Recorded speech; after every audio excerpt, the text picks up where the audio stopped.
All right, everyone. All right, I think we're live. I think we are live. Let's start us out with our Saturday evening song that the one and only Chris Clark made for the show. Let's do this. Where is it? Oh, it's on the bottom. There it is. All right, here we go. American values to me stands for freedom and service. There we go. There it is.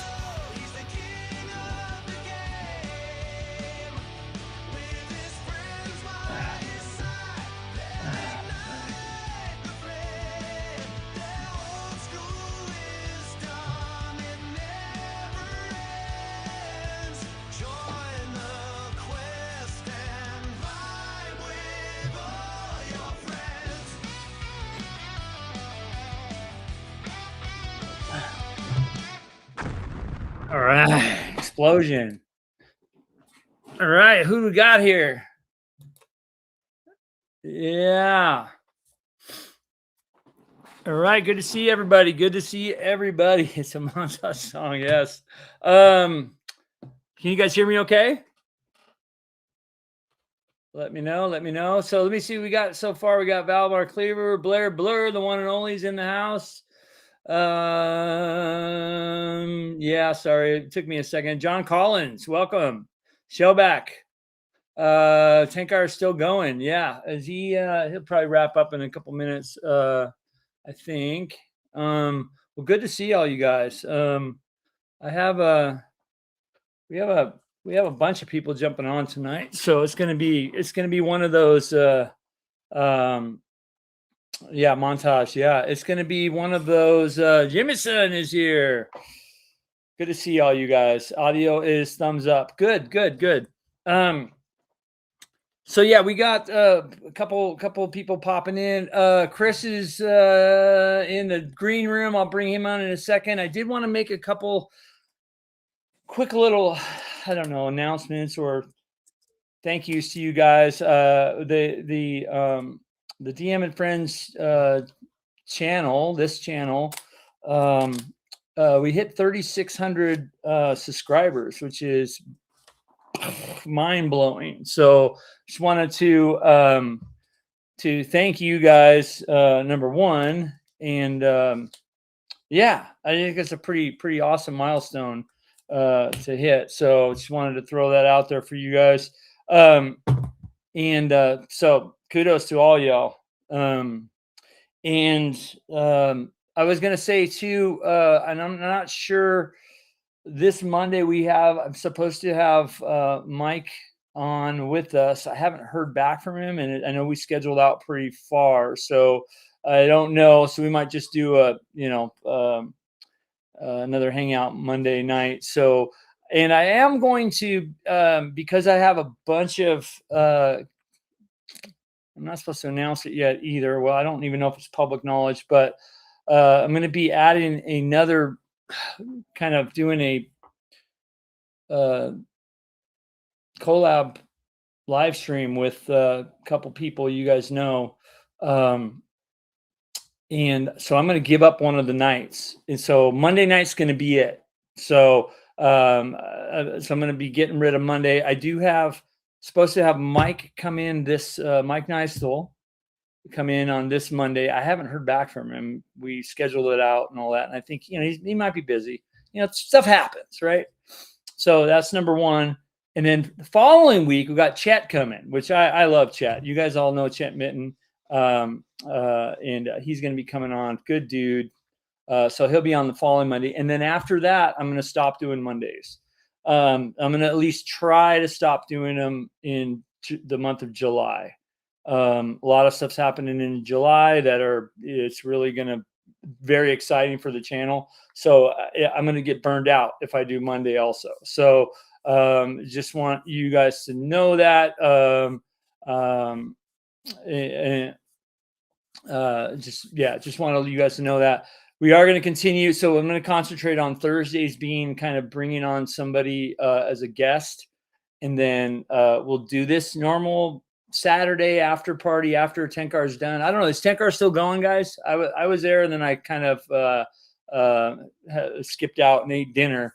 Watched it a little bit through dinner, and then came down here to do this. So anyways, that's kind of what we're going to be concentrating on. And then, yeah, so there'll be some Sunday stuff happening. And then let me think. Yeah, continuing. Let me see. We got, man, I'm going to fall behind on the comments here. Yeah. Oh, we got some people talking about their badges. Yeah. I just bought my badge from North Texas. And it is, I think I got badge number 70. I was number 15 last year. And so it was really, man, I thought I was pretty fast too. So I'm pretty excited about that. We're going to have a great, I secured my badge, and looking forward to seeing all you guys at North Texas again. So let me go to the comments really quick here. Yes. Let me see who we got here new. I'm going to give everybody. Oh, Drag is here. All right, Drag. Rabbits Day. He says, "Hey, good to see you, dude. Thanks for jumping on." John D. Retired, you're here. Good evening. Let me see. Saluda, as a Gen Z or whatever you use, younger generation of the 2000s. I like the BX and some of its philosophy, but what I really dislike is that you refer to dungeon slop. Any tips? Okay, I'm gonna tag that comment, and we'll get some other people on. I'm gonna bring Chris on here. We'll talk about that in a minute. Care about character death, making simple character philosophy, but I really just like to be enforced and only do dungeons to do more dungeons. Yeah, dude, I have a video. I have a video series out right now that talks about the slog of dungeons. So check that out. Saluda. Yeah, I get the whole dungeon slog thing. It can get tedious. But anyway, so Shellback is good to see you too. Yeah. Anyways, so yeah, a couple other things too. The three current series that I'm doing right now, and I know that I'm going to continue doing the NPC ones. Today, I think, today came out the Alchemist came out. So go and check that video out, guys. Going through all the Dragon Magazine classes, and the Alchemist was the last one I did. The next one's going to be the Healer that came out in Dragon Magazine number 3, which technically was out for the OD&D side. It kind of came out it was in 1976, so AD&D wasn't even out. But I feel it's a class we should have covered. So that'll be out next week. But the Alchemist came out today. So that's series number 1. So check that out. The other one, from Dungeon to Domain, video number 2 comes out tomorrow. So be on the lookout for that, where we talk about what happens when you get to a name level. So I'm having fun with that. And I really like, I'm actually thinking about and talking to a couple people that maybe we start some type of domain play with the whole community and figure out some stuff. So keep that in mind, guys. Let's figure something out. That'd be kind of cool. We'll pick a couple hexes in Greyhawk and do some domain play. So yeah, we'll figure that out. But let me see. What else was I going to say? And then the other one, obviously, we're continuing the whole Weird Gear Chronicles. I mean, that's been such a blast. I just recorded the one today about a sack of flour, which, man, you guys came back with some really awesome uses for flour. And, I've seen it used in my games. So you guys brought some more, which is really fun. So the Weird Gear Chronicles. So check those videos out, guys. Yeah, we'll have some more fun here. Zane Daniels here. Good to see you, buddy. Looking forward to seeing you in less than a month. Yeah, EggCon is coming right around the corner. Let me see. Let me get Chris in here. He's in the green room. I hope he's not drunk. I mean, because there's a lot of alcohol back there, guys. So we'll see what happens. But yeah. Oh, Hi. Holding up. Did all the serving There's girls? no alcohol back here. I don't know what you're talking about. Yeah. No, I'm fine. Man. Yeah, let me see. So, so how's it going, dude? It's going good. Let me say hi to everybody. Wait a minute. I did this romper room style. You ready? Watch. Okay.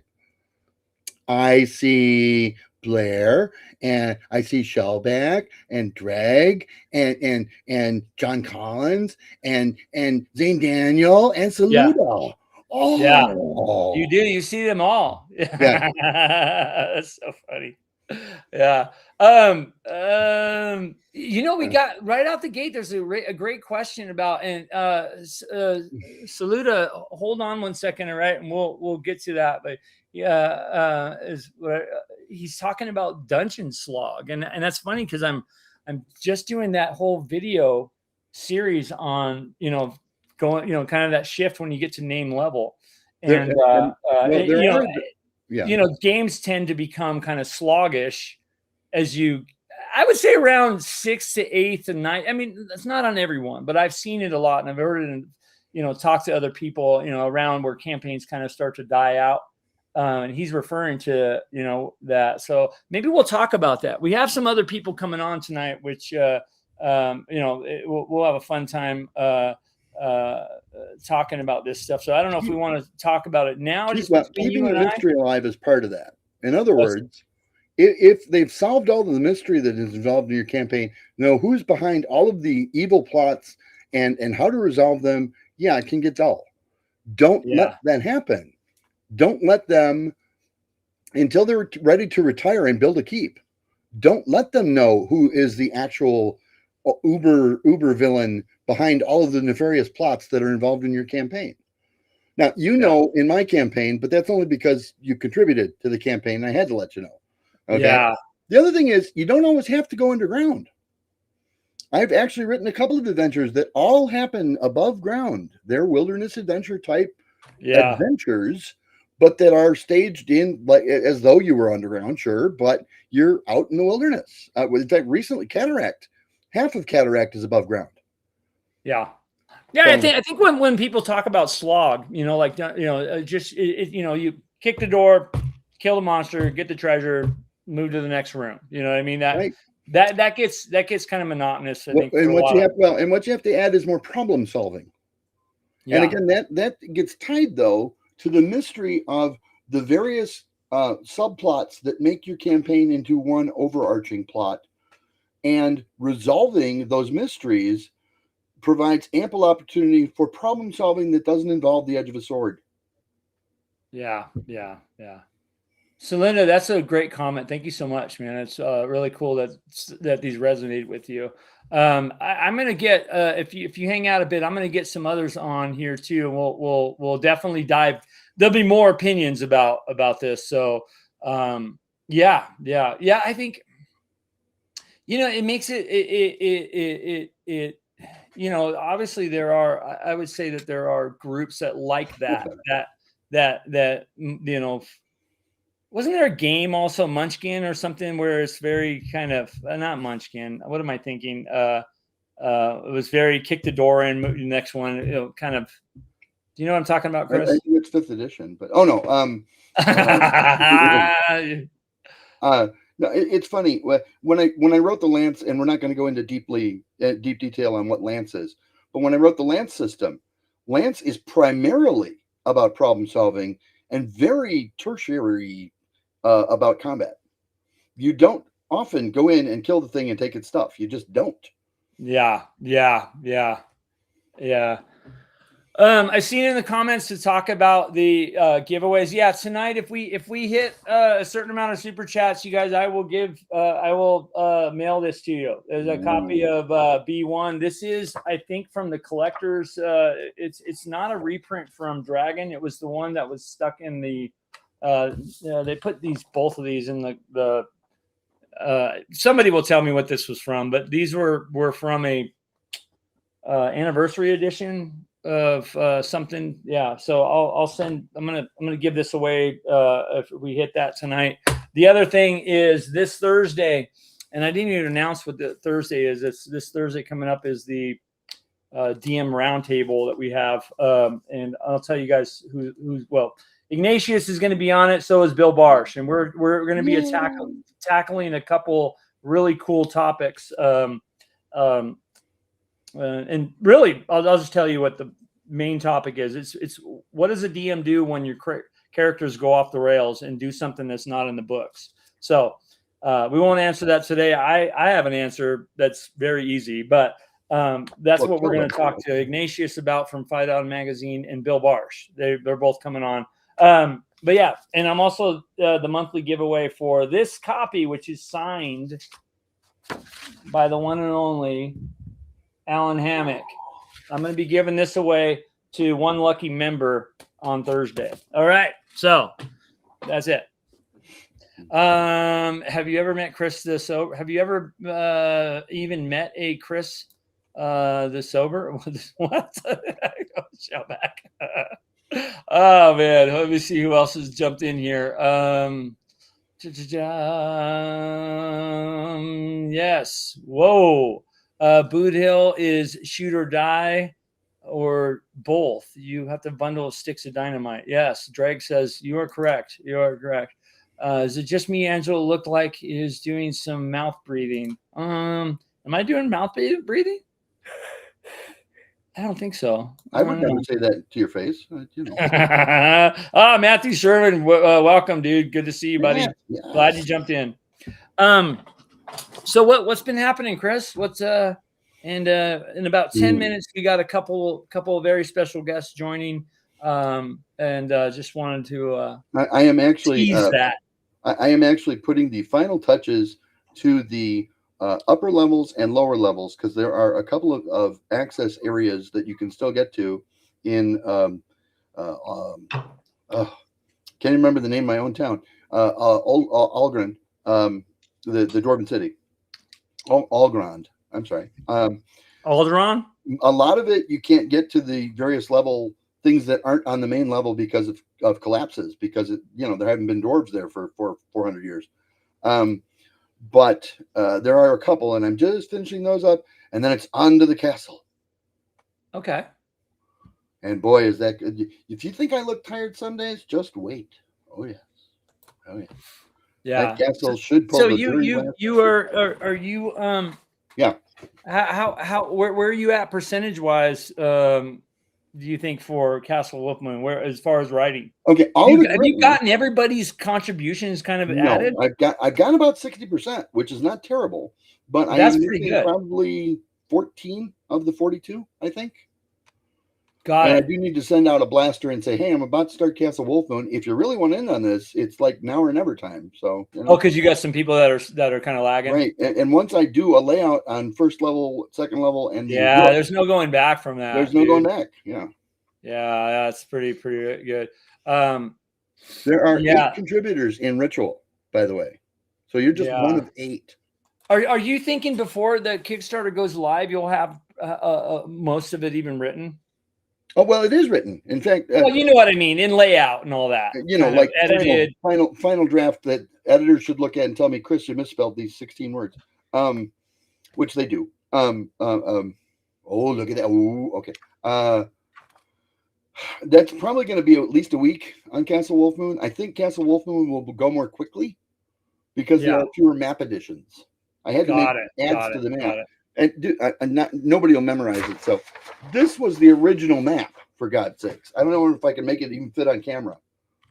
Here, let me make that a little bigger so you can see. Make some quick notations. And it was huge. We had to have it printed on 11/17 and then folded to put it in the books because it just wouldn't fit on an 8.5 by, or actually 7.5 by 10, which is what you have for print area on a standard page. Yeah. And wow. So, and it's bigger now because we had some contributions. So, and pretty cool stuff, by the way. Yeah. Castle. No, I'm not going to praise Just Your Sword all by itself, although that was rather ingenious. I liked it. It's all right. Yeah.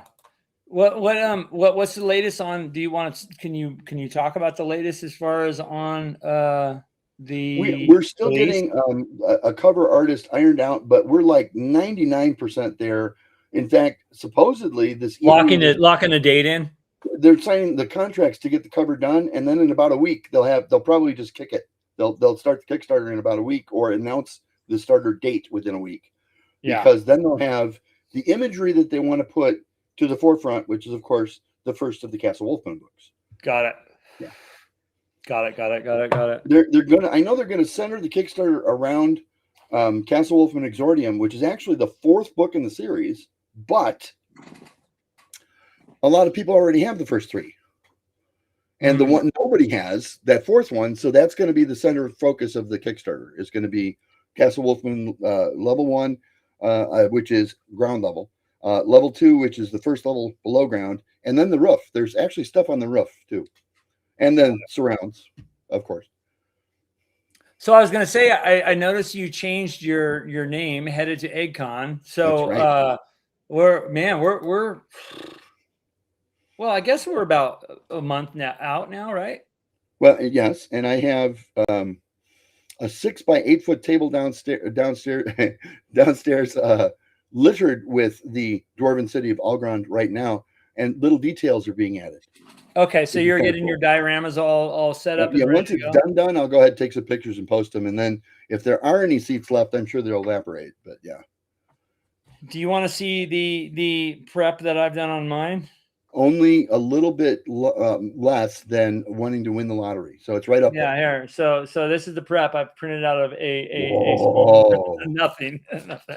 You can at least have that printed on a battle mat here, dude. So yeah, not even a battle mat. No battle mat. I have something. Yeah. Okay. Right. Yeah, I was messing with the printer the other day and some stuff to make kind of a little map and all that. And I used a program called Dungeon Alchemist, guys.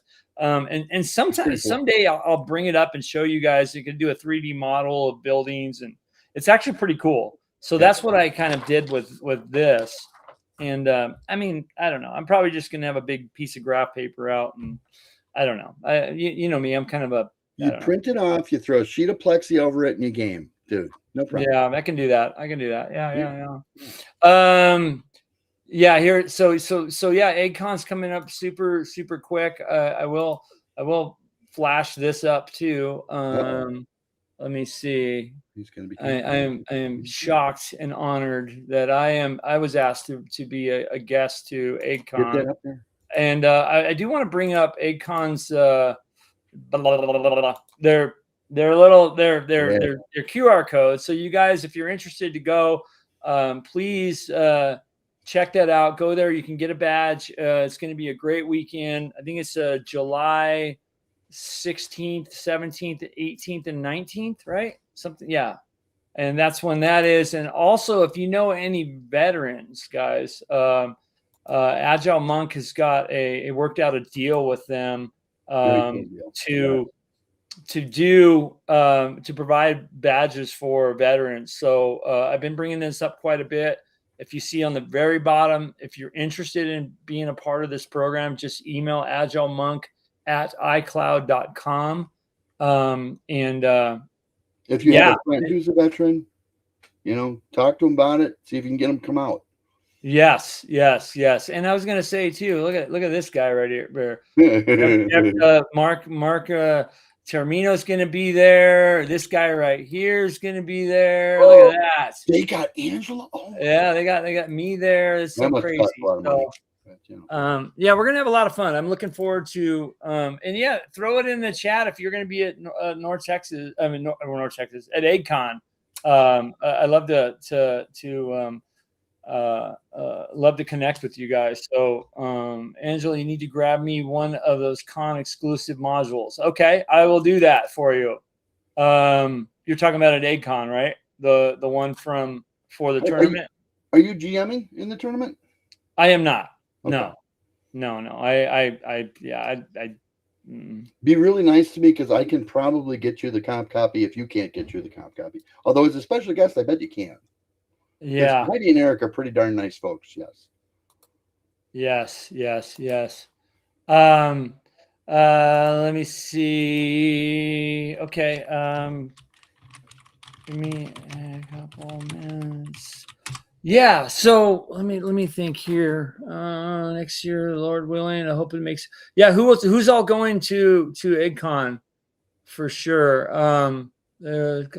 There's the guy with the fantastic hair, and just we got some more people jumping on tonight. I do want to give a big shout out to these two guys that we're bringing on right now. Yes. They're in the back room. We will start out with the room that actually has the booze in it. Yeah. This one, the back room, the green room's got the booze. And here is the one and only. I will be streaming there, Celinda. I usually try to do that when I go to cons, so we will definitely. It's funny because a lot of people will say, "Yeah, I'm living. I wish I could go to the con, and I'm kind of living vicariously through you and your streaming at the con." So I think it's kind of fun thing to do. And I started doing it at Page, and done it at every con I've been at this year. And yeah, Chris had to live through me being in not being able to make it to North Texas. Yeah, the other, what was I else was I going to say? Yeah, I'm going to try to do a couple live streams there. I might kind of go around to the dealer rooms. I might kind of go by while people are, playing their games. I'm not going to stream a game that I do. I don't think that it's kind of tough unless our camera lady or camera guy is doing it. So I don't know. You never know. And it also really depends on the internet there too, because that's a big thing. Yeah. Anyways, so I do want to bring on our very special guest, Agile Monk and his son Michael. We're going to bring, because I want to congratulate them on funding the Consortiums project. So breaking the barrier, yes. Come on. 1, 2, there we go. Look at that. We got two guys below us that you guys a little bit cartoon looking, but it's okay. Yeah. Well, welcome, Agile. Welcome, Michael. Welcome, you guys. First off, dude, congratulations on the successful funding. I know you have still a couple more days left, so I know Kickstarters usually have a surge too at the end.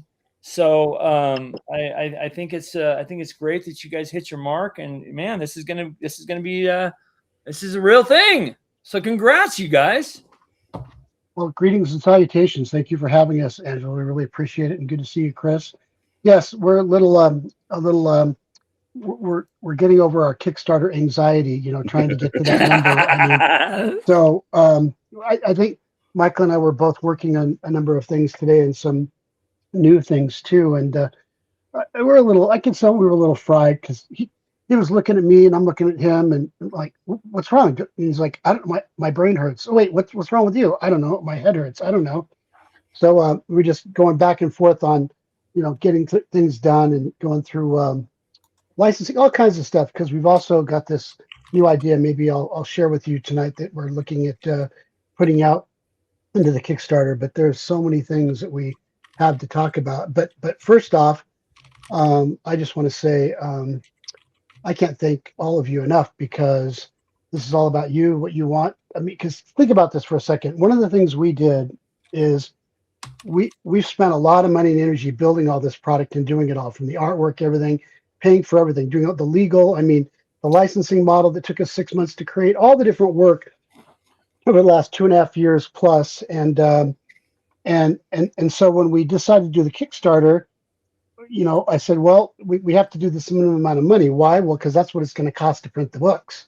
Yeah. So, so we put out, $32,000, and, people think, wow, that's really high. You might have a hard time. I said, well, but it's honest, and I'd rather go with the honesty and integrity than say, see what I've seen before where someone puts $1,000 out there and then, oh, I funded in 5 minutes, I mean, and then they don't deliver, don't get it done, or can't really afford to do what they're doing. Where no, we've been very, very open and transparent on this, and so we're thrilled that we've made it this far. And we actually, in the beginning, we did real well. We started off with a real fast trend, and then, like all Kickstarters, it slowed down, but we kept edging up every day a little bit more, a little bit more, a little more, and then finally, the switch flipped on. So now we're hoping that we'll trigger some more activity, because we do have the one stretch goal at 40,000, which we want to do, because it means we provide even more playbooks and stat books for more rule systems, since we're system neutral. So that means we'll have even more systems, and people will. Oh, there's Michael. Yeah, he was having problems with his camera. So looks like he made it. So yeah. Let me move that. And by the way, you guys, that's the QR code to what he's talking about. If you haven't at least checked it out, go on there and check out what the consortium's Kickstarter, which is now funded. It's a real thing. We're a real boy now. Yeah. That's what we're. I'm a real boy now. Exactly. So and it's and by the way, thanks for that super chat there, Jimmy. So, yeah, yep, that's awesome. Yeah, I mean, I don't know if people. I mean, there's so much into this, and we've always had this bigger than life mission of ours. And when you look at the FCW logo, it's got a knight in there, a dragon in there. We have this code of chivalry operate by, where in the code of chivalry, each letter stands for a word, like character and integrity, all that stuff like that. And then we also have the 6 gems in there, colored gems, and they all represent something. One is, game masters, one's players, one is, world building, one is creating, one is adventures, one is literally health and benefits, because we see such great value in the ttrpg space that our whole promo was, we want to enable this. We want to enable this open license for other people to use freely. We want to protect the small creators and the independent creators, and we want to help creators and independent creators so they can also get out there and not have to, maybe have a little advantage to them to create something and become a published author of a ttrpg adventure, what have you. And maybe a little later tonight, we'll talk more about this thing we've been working on for the Kickstarter that we wanted to kind of bring at the end as a surprise. But at the end of the day, this is all about the human beings, the people, the men and women and kids and family members, best friends, whether military service veterans, whatever you are, people coming together to embrace something, because TTRPGs aren't for everyone, but they are truly for anyone who chooses to pick them up, embrace them, and play. And we believe it should be all out there and available, and people can use it to create friendships, relationships, show true friendship again, get away from these devices that we're stuck on all the time, and kind of bring back our humanity.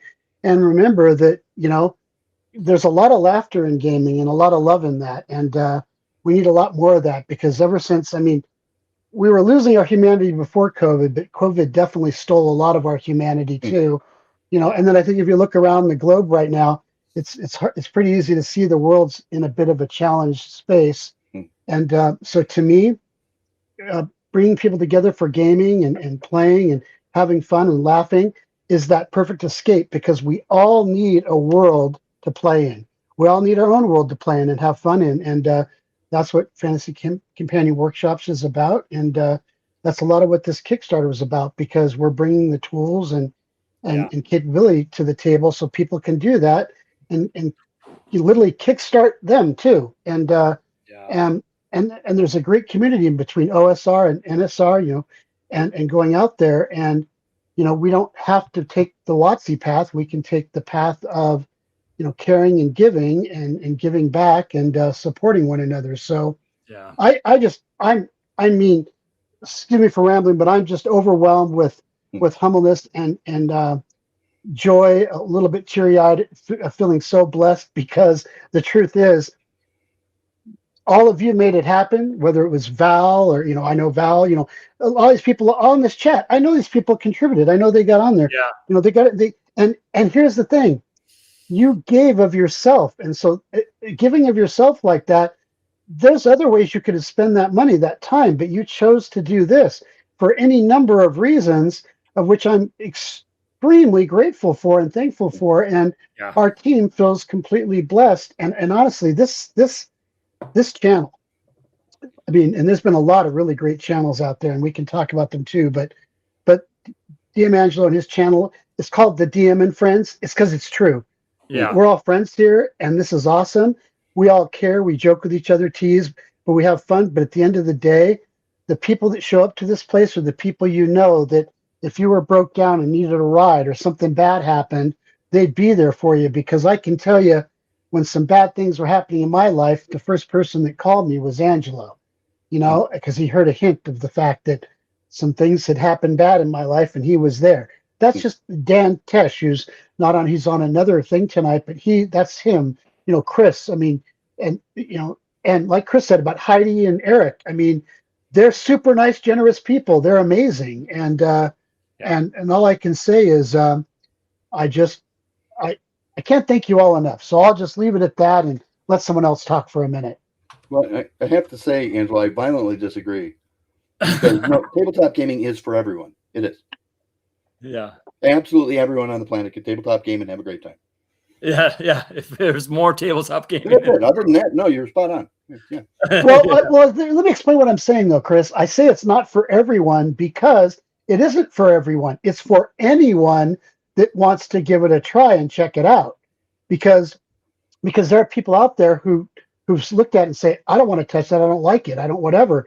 You know, so you can't really. That's why I say I'm a little more thematical and grammatically tied to that. That's why I say, look, it's not for everyone, but it's definitely for anyone who wants to give it a try. And I tied my wife to the gaming table until she enjoyed playing at well, okay, well, yeah. I mean, that's a technique we've used waterboarding with some of our friends, but right. you know, yeah. I mean, you know, Agile is called water rolling. Oh, okay. Well, in where I came from, it was called waterboarding. But okay, know, yeah, I know. yeah. So, but yeah, there's all kinds of techniques to get people to play. Yeah. I gotta warn you about the next emotional roller coaster you're going to get on, and you won't understand why. But the day after you send the very last bit off to the printers, you will be depressed, and you'll have no idea why. And the answer is because you don't have a goal in front of you anymore.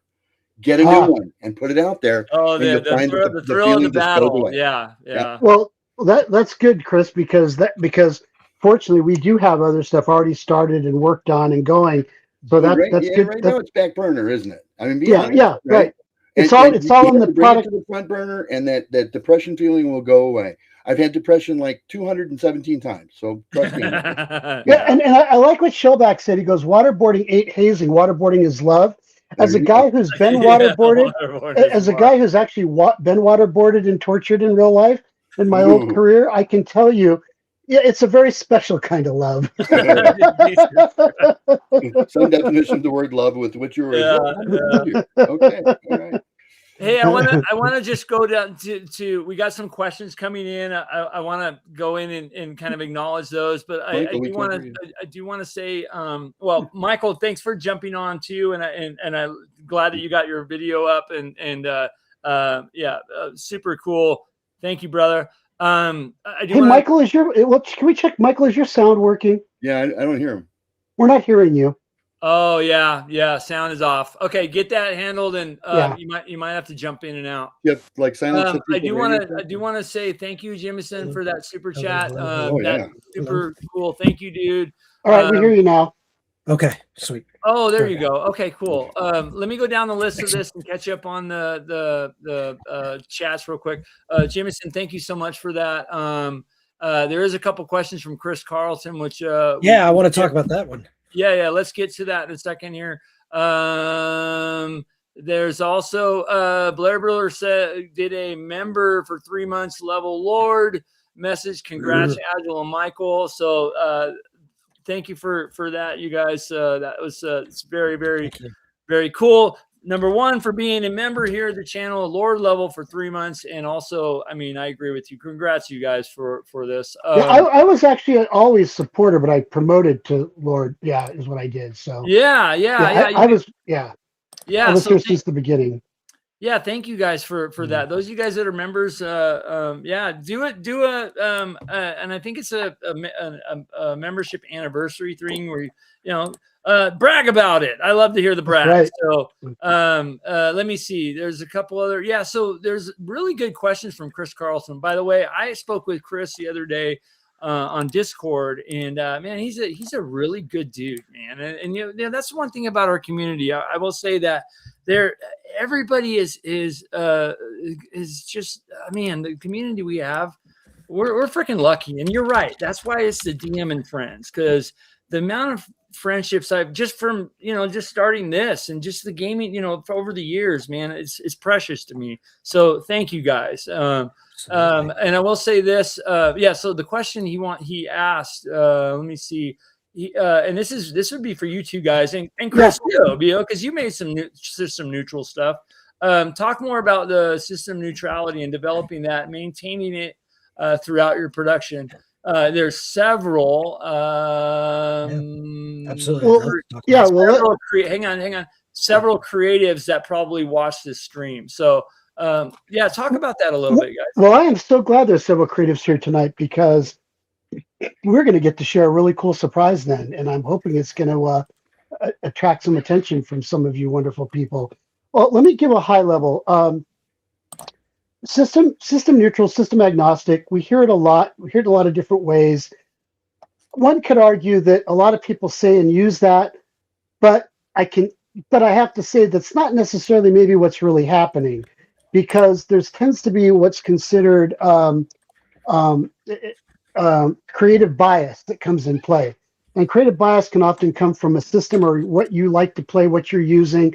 For example, if you really like CNC or Swords and Wizardry, or you really like D&D 5e, or even new 5.5e or whatever, you can slant your thinking that way. And so one of the things that has to be done is you have to objectively look at yourself and say, wait a second, I don't have a system. I don't have a set of rules.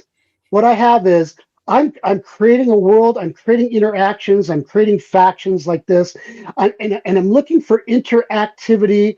I'm looking for something that can be used to create an arc, a story plot, or a series of arcs. And I'm doing it more thinking from that standpoint of, hey, if I were to go adventuring in this land, in this setting, or if I was going to go create a cool faction that works and does spooky things over here and interacts with this group here, you have to step away from the systems and rules and think about a combination of that open-mindedness of simply interactive approaches combined with mechanics that still need to be there. But those mechanics that have to be there have to be mechanics that can be used regardless of any system. Meaning they don't take in mind the system, they take in mind what the players and the game masters would do together and how they would handle that, so they have a baseline of where to operate from and where to start. So I'll give that as the first high-level overview, and then I'll let Michael step in and take that next step. Well, thank you. No, I think this question's a lot of fun, because you can approach it exactly like Agile said, which is trying to come from an assertion of I have nothing to work with in the first place, or you can actually look at the systems but still make a system neutral, system agnostic response to them. And here's my example. We wrote a class. It's now part of the consortium's offering. It was unlocked when we reached the 32,000 mark, the voice. Well, when I was making that class, I didn't write the class wholesale all at once. Instead, what I did is I looked at each of the 4 systems that we were planning to support, and I said, okay, if I stripped away the rules, what is each rule system actually seeking to solve? And you look at the rules and you say, okay, Castles and Crusades offers a little bit closer leaning to that swords and sorcery fantasy. D&D 5th Ed, much more high epic fantasy. It's a different grasp and feel. Shadowdark, very grim, right? These things are very different. So developing a class that was related to our consortium's book and the Zendria world came about. I wrote the class 4 different times in 4 different ways. So even though the idea originally started out agnostic because it was about, hey, what kind of a person would bother to go start a cult? Like, what kind of personality is that, right? Well, who decides that they're a noble one day and puts some cool heraldry on and says, y'all gotta pay me taxes, right? These are personalities, and they're deviations from the common norm. Well, that's pretty in line with an adventurer, isn't it? Adventurers are oddities. They're going about the land, exploring things that people consider so dangerous they bury themselves under a mound in order to avoid, right? Yeah. We can use that same thinking when we're doing that. We don't have to completely abandon the system to get system neutral, because what we can ask is, well, what does the system want to recreate for us? What is the power and magic levels, tech and magic levels? Great one. Because one of the important things about systems is a lot of systems are actually tied into their worlds. It's pretty obvious D&D 5th Ed is strongly built around the Forgotten Realms. Castles of Crusades, they have Erida. And so on and so forth. Shadow Dark kind of assumes a kind of world that would fit that. It would not assume that you would play this in the Forgotten Realms. It wouldn't work the same. So I find that's actually the great place to start. And that was a big part of how we included it in our process queue. Is we wrote generically, and then we said, okay, for whenever we're going to present stats, like we do in the adventures in the playbooks, which are separate from the narrative books, we say, okay, now I care about the system again. Let's put in those numbers and those skill checks. What you got there, DM Angelo?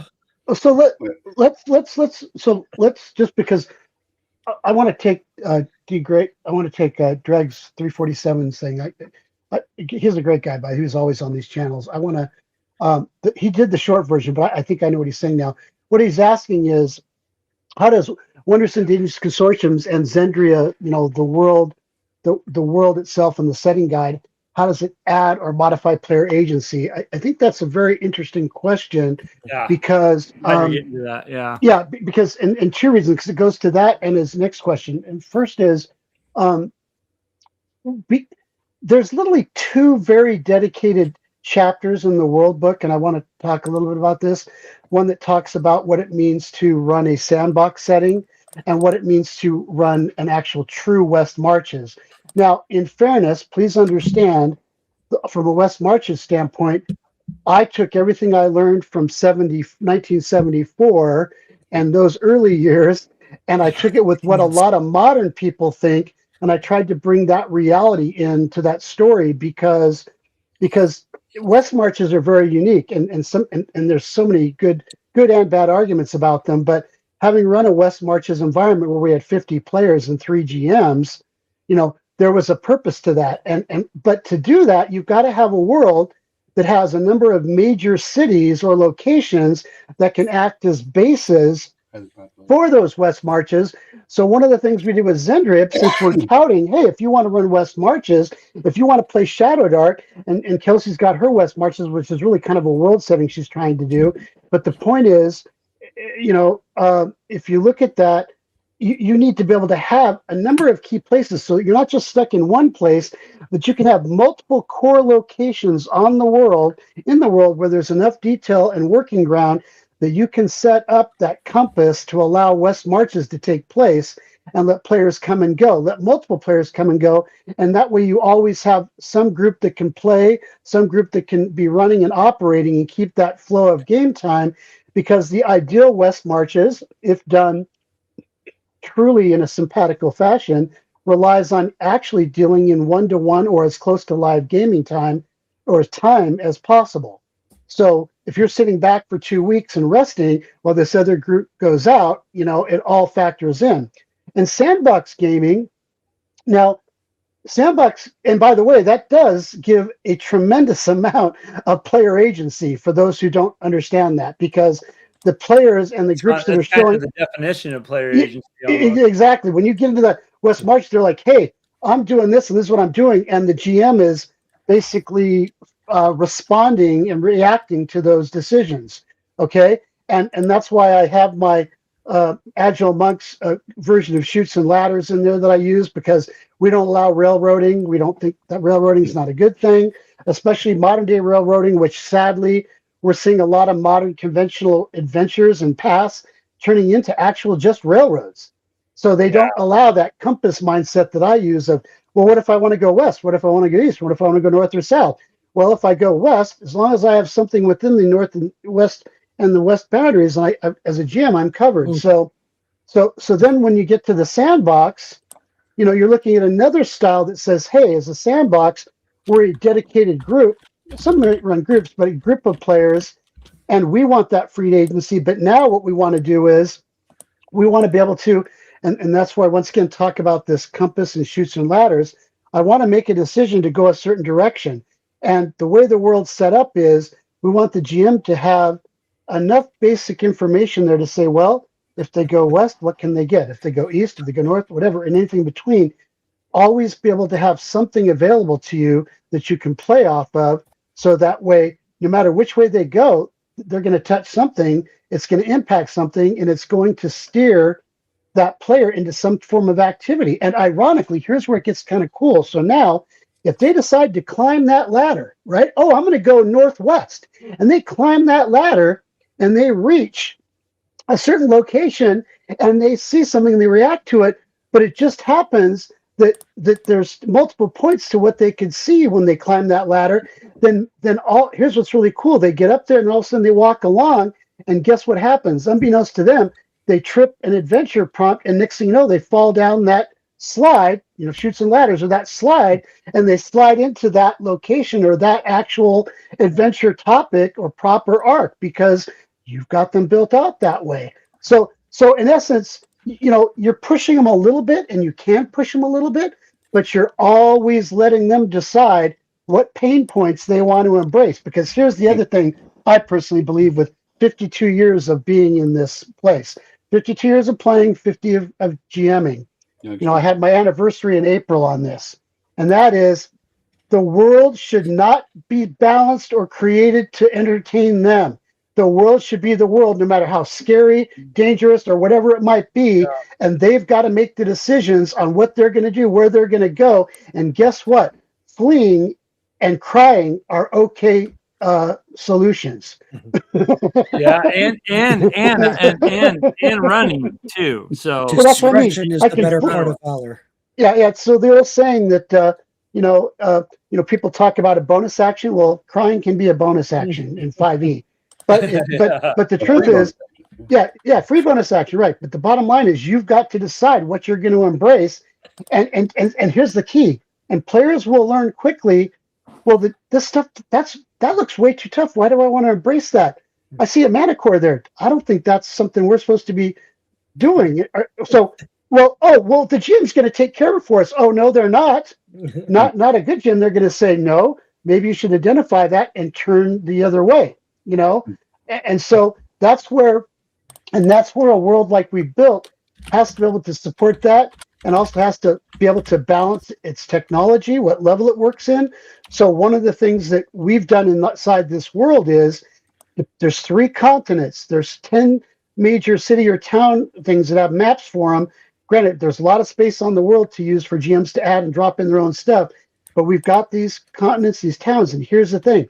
There's different level of complexity and detail in each one of them, so that you have multiple directions to go and multiple complexity.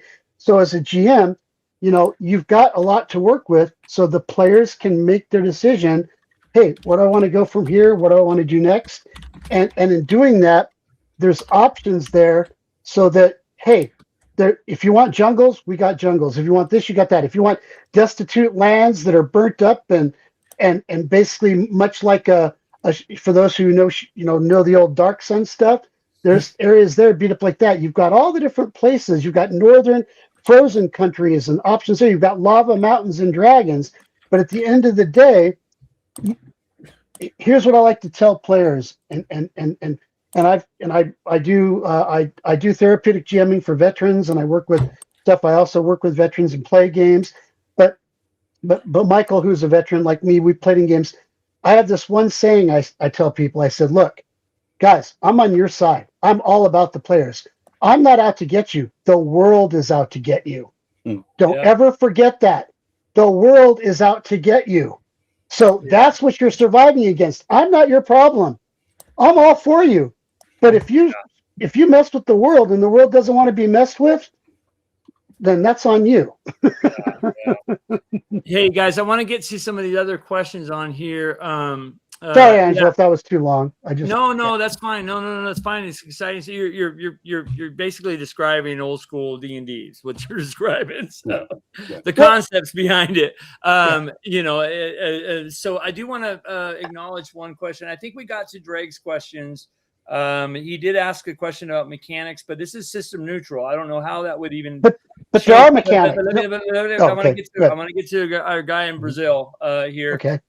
You all know, and this is probably off topic a little bit here, but I want to get to this because he's asked a couple questions that I've kind of we put in the back burner. So he says, I know you guys are all focused on old school style play, but what are y'all opinion on very different RPGs and systems like anime, horror, sci-fi, modern combat like World War II, etc.? What do y'all think of those very different? Okay, well, first off, I play all those things. I mean, so what I would say is that, I mean, everything from, I've got all kinds of sci-fi, all kinds of I've got all kinds of games from all different genres, and so this, I'm not, and that's where I think people need to understand. I'm not focused on old school here, folks.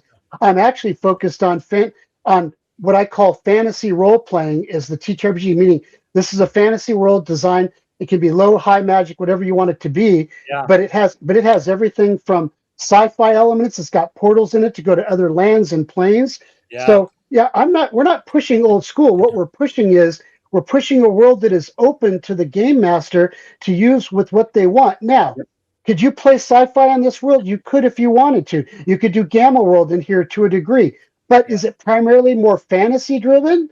Yes, that's where it really. So we're openly saying that. But it's got things in it that bring to the table. You can use the concepts that you guys have in there too. But like I said, yes. Yeah. But it's got. So I actually started to answer this too. It's got lands and towns and cities and factions and worlds out there that all give it a variety of level of play. So you might get to one city that's a theocracy. Another one of the locations is a democracy, but the other location is a complete oligarchy. I mean, so you've got all kinds. So we've got every kind of government thinking in here across the planet of Zendria. And I actually started. It can be ported into any single, any single world if you wanted to. Yeah, because I actually play World War II. I have a World War II based on. Matter of fact, the latest World War II game I have is based on BX rules. But I mean too. So but yeah, you can. I mean, if you looked at my shelves over here, from Hyperborea to Symbaroum to Pathfinder to Top Secret to Traveler, to Espionage to Daredevils, Pulp Fiction. I mean, I play it all. Yeah. And I mean, and that's where the inspiration comes from. Absolutely. Yeah, that's cool. That's super cool. A couple other, and this came on before you guys. I wanted to get everybody's opinion on this. Another one from our buddy in Brazil. You guys mind answering this question? He brings up something very interesting where you talk about, and I think this ties right into your Zendria. The world and the tools you guys are, coming out with. So he talks about this, which is really great. He says, as a Gen Z or whatever you Americans use for young people from the 2000s, I like the BX and some of its philosophy, but what I really dislike is what I refer to dungeon stuff. Any tips? Absolutely. Here's the thing: is that the dungeon is the comfortable assumption. And that's a great way to start, but it can be you enter just a bear's cave. That can be a dungeon. It's got all of 2 rooms in it, right? It can be a complex labyrinth, the Minotaur's lair, but it doesn't have to be. A dungeon can also be an urban environment. Yes, except instead of the cavern in around you, it's about public perception. You can't quite get away with doing the same things in day versus night, and vice versa. You just change the hazard. Yeah. To Michael's point, we have one area in the world where it got destroyed by this major disaster based on the timeline and all that. I won't get into all the details. So what happened is most of the town and city that was involved in kind of got destroyed. They're trying to rebuild, but in the meantime, the drow went underground and created an entire underground city and complex and area. And then they come up and they try to control parts of the above ground, while a whole other group of people and other races have come in and been trying to build on top of it. So you've got urban settings, underground settings, above ground settings. We've got the dwarves who are, for those of you who haven't seen our giant, awesome, big mountainous range, where it's a completely huge, humongous master city of dwarven underground. I mean, we've got all that. Yes. Yeah. And each of the adventures is divided up. Matter of fact, only a couple actually involve a dungeon proper. Most of them are above ground. They're wilderness. They're on farms, or they're in a town, or on the outskirts of a town or village or city. Yeah, Michael, I don't think that's a system problem. I don't think that's whether it's not. or it's 80. I think that's a DM problem. I think that is the default. It's a comfort. It's a comfort level. Yeah. Some of the best adventures that have happened over land. In my current campaign, just getting from one point to the other over land or city. There's also don't forget. Oh, yeah. You guys don't forget city adventures. Yes, we've got all that. So many things that can happen in the city. There's so much intrigue that can happen. There's things that can happen with the weather. There's things that Angelo, can happen. And to the point of one of the players there, we've got there's this whole thing. Matter of fact, it's one of the things we trigger. One part of the world, because of all the devastation, now there's this complete rampant, overgrown pirate problem in a whole area of the world too. So we've got the pirates, the sea, the ships. I mean, there's all that stuff going on. I mean, the bottom line is we wanted it to be, we wanted the game master to look at this and say, you know what? I've got these ideas. I got my own stuff. I want to be able to drop it in, or maybe I want to drop the stuff they created in my world. What we wanted them to know is that we put enough of all the different kinds of things you might want to work against: winter adventures, desert adventures, jungle adventures, all the stuff, and underground adventures, urban adventures, all that. And we brought it together. So that way the GM say, look, no matter what I want to play or bring to the table, I've got options here. I'm not stuck. Yes. I'm not stuck. Yeah. I've got openings. Just think a little bit outside the box. Yeah. Yeah. And for instance, my character is 5th and 6th level right now. They're not really name level, but they're powerful enough to hold their own, and they're tired of dungeon slogging. Well, then have the town that they inhabit have a rising thieves guild that hopes to stage a coup and throw out the government, kill everybody that doesn't think the way they do, and it's going to be terrible for the town that you live in. And by the way, on the other side of that, there's a necromancer who's trying to get a terrible disease into town to turn everybody into zombies. Yep. Your job as a party isn't to try and go to the dungeon where these guys hang out. It's to pit one of them against the other so that you can clean up the mess later. Yes. And you can't really just say that to the players. You have to steer them a little to begin with. But solving problems that aren't go in and kill the thing and take its stuff, it is a blast. But it depends really on the GM doing a little bit more homework ahead of time. This product, oh my God, will make that so much easier for you than it used to be. Well, I think some people they well, first of all, you guys remember that this is a living, breathing world. Yes, that you're in. So think of like use real world situations. Use I'm looking at out my walkout basement and I see a big hill. You know what I mean? I don't see a dungeon. I see a hill with a house on top. Think of it that way, and try. We have farmlands. Start in the dungeon. Yep. We have farmlands. We have ice cliffs. We have. And my gosh! And when you look at, and those of you've seen it, and I can share, but any of those people who've seen any of our maps and the level of detail we go in, I mean, if you want to have deep adventures and be able to call out and create anything you want, the maps you get will let you do things you never thought you could do. And when they're 8K resolution, you can blow them up to most detail you would ever think of. I mean, it's just, we've been told by Rob Conley, some of the greatest in this business, that our maps blow things away. Look, oh my gosh, it's Mark! Intruder alert! The man with the chops, he's here. What the hell? Somebody left the back door open, so I came in the back door. It's time There's to glass consider to that. In the front, they wouldn't let me in the front door. I'd like to. Welcome, Mark. Welcome. You know, Yeah. it's funny that it's Agile, you just kind of gave a community shout out to Mark on one of your Kickstarter. Yes, I did. posts.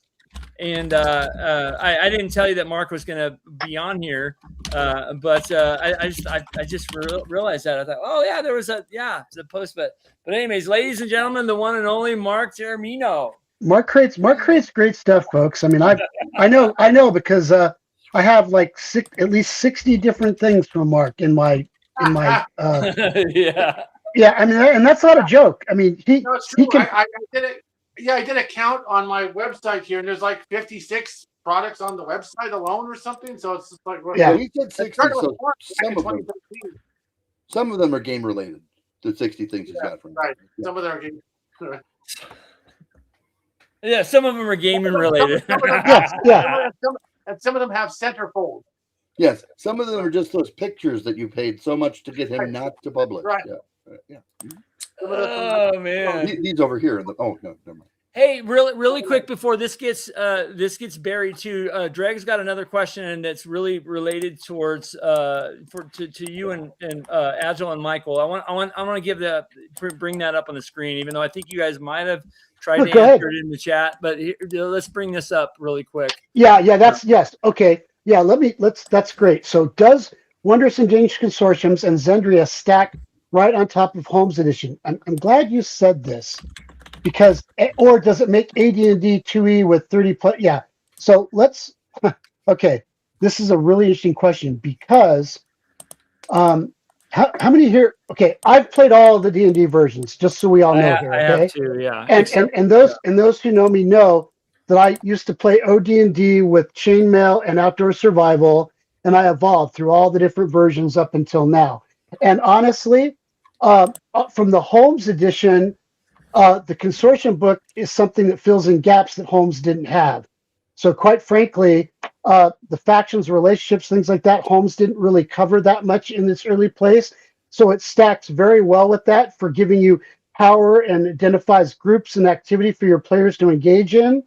And then as far as the world goes, you couldn't, I'll just say this, because for those who don't know this, I'm going to tell you my 3 favorite TTRPGs, and I own hundreds of them.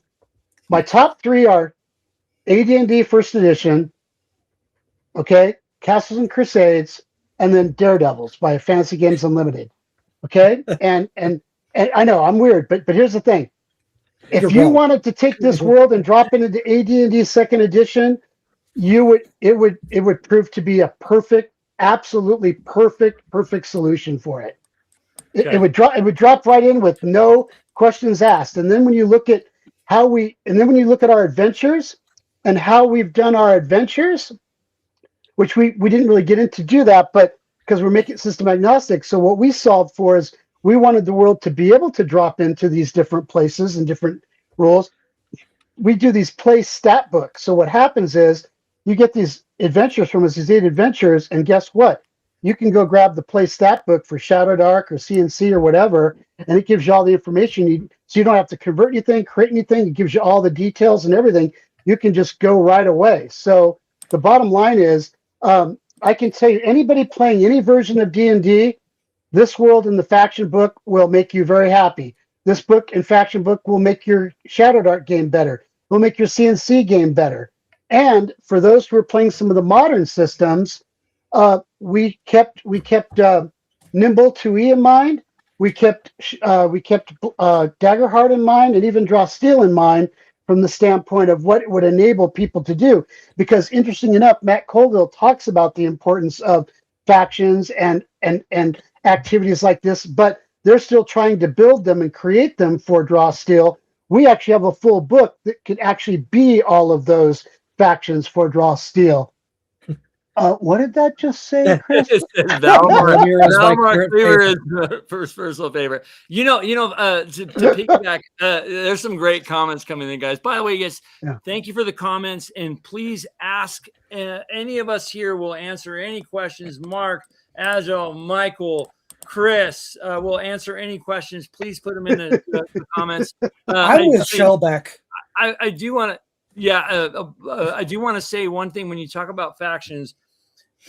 I've done a couple the consortiums, I've done a couple videos on this too, and I think faction, because I'm a low prep DM, so factions and their motivations and NPCs are the two big things that I prep in my game. Factions, NPCs, or the two of the three. Prepare dilemmas, not plots. Right. Yes. Yep, and so what's nice is with motivation. Motivations are dilemmas. When you have two motivations that compete, that's a dilemma. Not only can you build them yourself. Hey there, good to see you. Good to see you. Chris's wife. So good to see you up. Love it. But when it comes to these factions, not only do you get to build and learn and do all that, but we explain to you how to discover and develop and critique and call up. But the best part is then with 14 of these consortiums, your prep's already done. Yeah. I mean, they are, because these aren't just, this is the thing I keep getting at. People don't understand. But we had Casts and Crusades leadership. We had a bunch of different people read our consortium's document, and they said, and Davis Chenault, who writes all the big, deep stuff for CNC, said, this is the best book I've ever seen. We need to have something like this over here because this is so well done. Because instead of it just being, here's a faction, here's a name, and they want to rule the world. No. We get into all the levels of complexity and detail and sub-thinking and almost sub-genre thinking too, because some of them want to modernize, some of them want to stop modernization, some want to end magic, some want to get new technology. I mean, all this good stuff. So anyway, DM Angelo is raising his hand, so go ahead. Thank you for calling on me. I was gonna say some of the best, like you guys are the DMs out there. Think outside of the box. There are some, when you prep the NPCs, even their name and what quirky thing about them, their motivation. The faction, right? The faction and what they're doing in your world, or what their dilemmas are, as Michael says that. Yes. The reaction that the PCs have to those dilemmas or those motivations, some of the best games happen because of that. I mean, are surrounded by what this faction is even doing and how how the PCs react to their dilemmas, or whatever what you guys want to call it. What they're doing in the world, So Angelo, will you let me show something so we can show an example of what a faction would do? Because I think it would help people a lot. Because one of the things we're struggling with, in total confession, one of the things where we feel like we have failed as a company here and as a team is Michael and I were even talking about today, is we feel like, what? People just don't understand what we're giving them and understanding how much they're getting and what this is and how available it is to them. Because, by the way, that whole thing about farming and stuff, we actually have factions tied to farming. No, I'm not kidding. Tied to farming and tied to all of that. I mean that makes sense, dude. That's why I was like, hey, Dreg, you're gonna love the faction that covers that and the control of it. So let me go ahead and try to share again. Let me see if it'll let me. While you're trying to share, let me jump in and say something. So I want to speak to more of that, get out of the dungeon mentality, and then tie in with you, DM Angelo, about bringing in factions. Had a game that we were running, Rollmaster session. Player gets wind of conspiracy, wants to go out. They're in a city. They're in a very populous city. They've got a room at a place where they're pretending to go to school. They go out in the middle of the night. They had to plan not for, do I need my grappling hook? Though they brought it anyway, just in case they had to scale some walls. How many different weapons and whatnot. They're like, no, I gotta dress down, because if I show, if I all kitted out, I'm gonna alert the guard or I'm gonna alert someone. Then they eventually had to go, and this is a really fun thing to do to D&D players, especially 5th edition players, is give them a target that's not acceptable to kill. or would draw too much unnecessary attention to kill. So next thing you know is he's encounters some thugs and some bandits, and he goes, "Oh crap! They can threaten me, but if I kill them, that's going to draw attention to the fact that I'm trying to uncover this conspiracy." And so what he did, he had to draw out the combat in order to just knock them out, so that he could figure out what message they had and leave. Because if he killed them and had to move the bodies, that'd have been a whole nother problem. Well, yeah, and like I said, I've learned a lot of 5e because, matter of fact, for the programs I work with the veterans and stuff, a lot of it's been an accepted system with the VA's medical centers. So we do a lot of 5e. That's 2014 5e. So run a lot of 5e, run lots of games with as many as a dozen players, GMing them.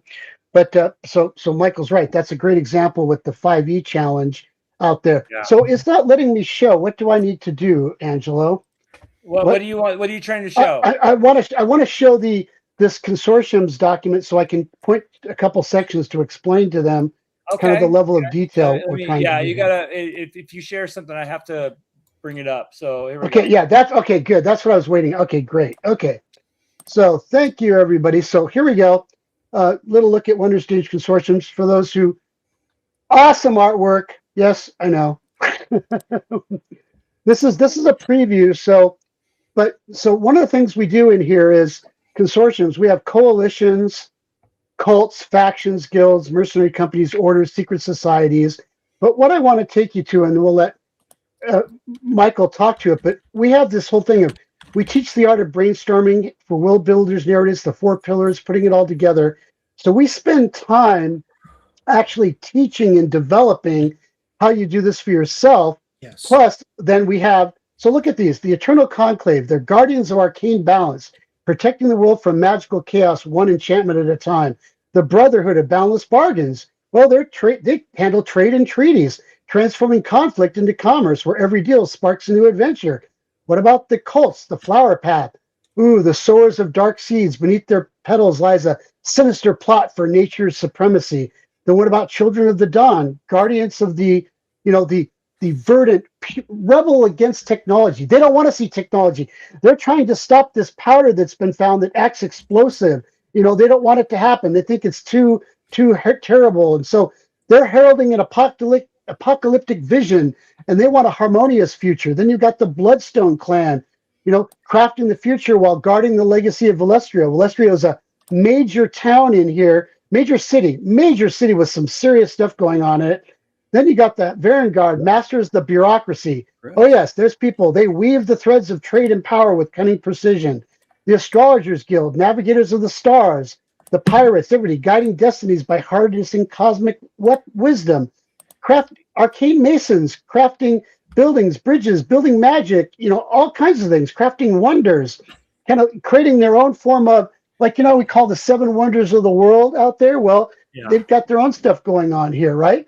Then we've got the Frost Wardens, the Cold Hearts, the Warm Bonds, the Frost Line Protectors against nature's fury, where survival is sacred duty. And the Frost Wardens are in the far north, in the most cold, dangerous, freezing lands. The Iron Talons, defenders against the depths, mercenaries forged in battle, standing guard against the encroaching shadows, who will sell themselves to different groups and cities and towns for battles and whatever, players and the like, if you get into domain play. League of the Forlorn. Okay, Chroniclers of Truth. We unveil hidden realities in a world painted with shadows. They're out there exposing the truth and bringing the lies and uncovering them and telling people what's really going on. The Order of Harmonious Resolve, stewards of balance, actively nurturing order and harmony, where peace blooms through purpose. So why is that important? Because if they see one side getting a little bit too powerful, they may interact with the players and stop them from doing one thing while helping them do another. 1 minute they may be on their side, the next minute they may be trying to kill them because you're breaking the barrier. The Society of Ever-Flowing River, guardians of ancient wisdom, flowing currents of knowledge unite us through time and trial. Great sages and mind thinkers bringing all kinds of power and knowledge to the game. The shadows of the Veiled Covenant, shadows of protection. In the depths of secrecy, we wield power to safeguard the realm from chaos, meaning they're keeping people from getting access to knowledge and power and magic and things like that may affect things. So that was just an example of some of them. So let me, now that you've kind of gotten an example of some of them, let me do this now and talk about... and I will say, as Agile's going through this, I need you to understand, we did 14. These aren't just one paragraph examples of a faction or consortium. What they are is they are 4, 5, 6, 7, 8 pages of really in-depth focus on introducing these to your world, the plots that are not the motivations, the dilemmas, the challenges, their goals, their outlooks. And I didn't write a one of them until we had already written our system, and all the things that we plan on teaching you in this book, we said, hey, I have to be able to make it from this, and we did. So everything comes directly from all of this explanation, these charts, all these guides, etc. So you may be in all kinds of trouble. And then we've got stuff out there, these general events that can happen and descriptions and what they can do and how they can create disputes or supply chain disruption or trade disruption, regulation, media scandals, economic aid, espionage, peace treaties broken, you name it, military contracts awarded. See, if you go on, we say local crisis response, propaganda, undercover busts, private health issues, anti-corruption campaigns, all kinds of things going on in there. We bring, these are the guys, these are the trade guys. They're all serious about what they're going to do. Now let's look at, let's look at the coalition. So I want to show this real big. So now imagine, here's two of these consortiums. These are from coalitions. So we have the Eternal Conclave and the Brotherhood of Boundless Bargains. Okay, that's a bit of the Brotherhood up there. Okay, by the way, no AI writing, no AI art. We have these diagrams, these spider wheels or spider diagrams, we like to call them. And what they do is they give ratings. And what this explains is the Eternal Conclave is very high on power projection. They're very strong. They're weak on military. They're very strong politically. They've got moderate wealth. Oh, they've got a fame level. So we see where this group over here, not a lot of power projection, but they've got certain fame. They got weak military, but they're heavily political. They're heavy in wealth. And each one of these, we explain what it is about them, what they're promoting, what they're trying to do, neutralizing threats, preserving magical balance, promoting harmony, for example. Everything, these guys. And so when you get into each one of these, we not only do we give you the history, we give the catalyst event that now define where they are now and why they're there and all the series of cascading factors that took place. We explain the founders.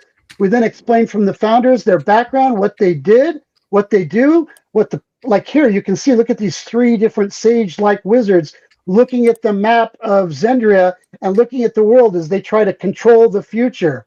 Okay? So what are some of the significant events for that consortium? What are some of the founding things that they use? What are some of who is the council that runs them and how do they do it? What's the schisms that took place? What are the goals? What's the leadership structure look like? What's the internal structure made of? So for example, titles and ranks. Oh, the High Arbiter of Mithras. So you think about named play status for PCs. Well, these NPCs have it too. The Council of Elders, the action committees, all these. What are their core values? Integrity, equilibrium. What are the member benefits by joining up with them? Okay. All of that stuff is broken out for all of these people. We cover their rituals, their traditions, their allies. We cover their locations and where they do some of their crazy cuckoo for Cocoa Puff stuff. All that realize that each of these main headers also contains little snippets and tips and ideas of how to integrate it into your campaign, how to turn it into an adventure hook or an idea for an adventure. So here, Bloodstone Clan, same thing. Just a little bit more look at some of these. What are they doing? Look at their power. Look at their spider wheel, what they're doing. Craftsmen, they've got their mottos. Through applied knowledge, we prosper. Craftsmen be our lifeblood, the face of the mountain, our home. And it talks about all this, and it talks about the House Varengard, the founder, the significant events, the ledger of leadership, the catalyst events that took place, the black market emergence, internal structure, goals against the sacred mountain's wrath, their leadership, what they did, operational synergies they use, how they're funded, the power of these people. Now, come on, tell me if this guy doesn't look freaking seriously kick butt. Yeah, looks really good, man. Yeah, the cost. I like Chris Carlton's. The Brother to Balance Bargains. They're the Costco faction, right? Yeah. But membership, culture, headquarters, members. Once again, rules. Loyalty, competence, ethics. You name it. Specializations, ideologies. All this comes out. Allies, rivals, and we call out the allies and rivals and who is and isn't working together. And then we give you check out their really cool, awesome trading. super secret squirrel headquarters. No. This one's public. This is a public headquarters. Yeah, I was being really joking. I know. This is really perfect if somebody wants to just grab a faction and you guys fleshed it out 100%, and you know what I mean, pull it in Right. and use it in a campaign or in that world, or it's a really great. It's a great point for. I'm gonna close your share there. No, don't close it yet. Don't close it. Oh man. Okay. I was going to bring it to the map so they could see some of the places, so they could see the correlation to the places. And thank you, DM Angelo. No, that's the point. Is we do want you, like you said, you try to do minimal prep. Well, how about if all you had to do was read for 5 minutes? You just scan through this thing, you pick out a couple points you like, bam, you've got a well-developed faction. It has all the answers baked into it, but it's not so overwritten that you can't make it more. You can't do more with it. Like you can turn it on that dime, like I think Dreg was saying earlier, and make the world fit. It's highly adaptable. We only need 5 minutes to get through it. Make it yours. Yeah. That's the and you guys did a lot of that fleshing out. So it's really helpful to because a lot of DMs you get to creativity block. You know what I mean? You get kind of locked in the head where you're like, oh crap, what's the next? So this is really great to just grab this. Throw it in your perfect. Yeah. And again, if you bought the hard book, you can take the whole thing with you. Yeah. So can you go ahead and let me share again so I can show a couple of maps? I wanted to get to Mark really quick on his newest Kickstarter here. I just wanted before they lost the visual from what I showed them. Okay. Sounds good. Go ahead and you got to do a share unless you want to send me the maps. No, I sent it. I shared. You're not seeing it? No, you got to. Okay, there we go. Got it. Here we go. Okay, Mark's cool. trying to get in. I think Mark's trying to get a word in edgewise. No, and I apologize. I just didn't want to lose the relationship here because what we talked about is that city of Valestrio and the power players that were going on. Well, let me show you that city and what's so significant. So Valestrio, think of it kind of like a Roman kind of like city, but you've got a city within cities. So we call this the city with the towns on a hill. And so what I want to show you here is something that's going to blow you away. You've got this huge city with all this activity on smaller hills and the like. But let's look at this. Let's show you the level we can blow up to go in and see the level of detail that's in this map. Wow. I mean, what does everybody think of that kind of level of detail and what you could do with that as a GM when you want to say, oh, they're located here, they're located there. They're located on this hill. They're located in this part of it. They're in this part. This is the entrance that people have to go through, and I want to see that entrance, and I want to see this subset of defense out here that's used by the soldiers and the people in the special location. And that was all talked about inside of that consortium. I just wanted people to see the relationship. Yeah, that's always great to have when you're running a campaign, you're coming into a city, to have that visual to I try to do that with at least when a group is first coming into a city, kind of give them the overlay of something and show them the paths, and you walk down this way, right, left. That's really that's really cool, man. That level of detail is great. And then the other city was mentioned. Imagine Shazarad. I want to show this one real quick because that's talked about.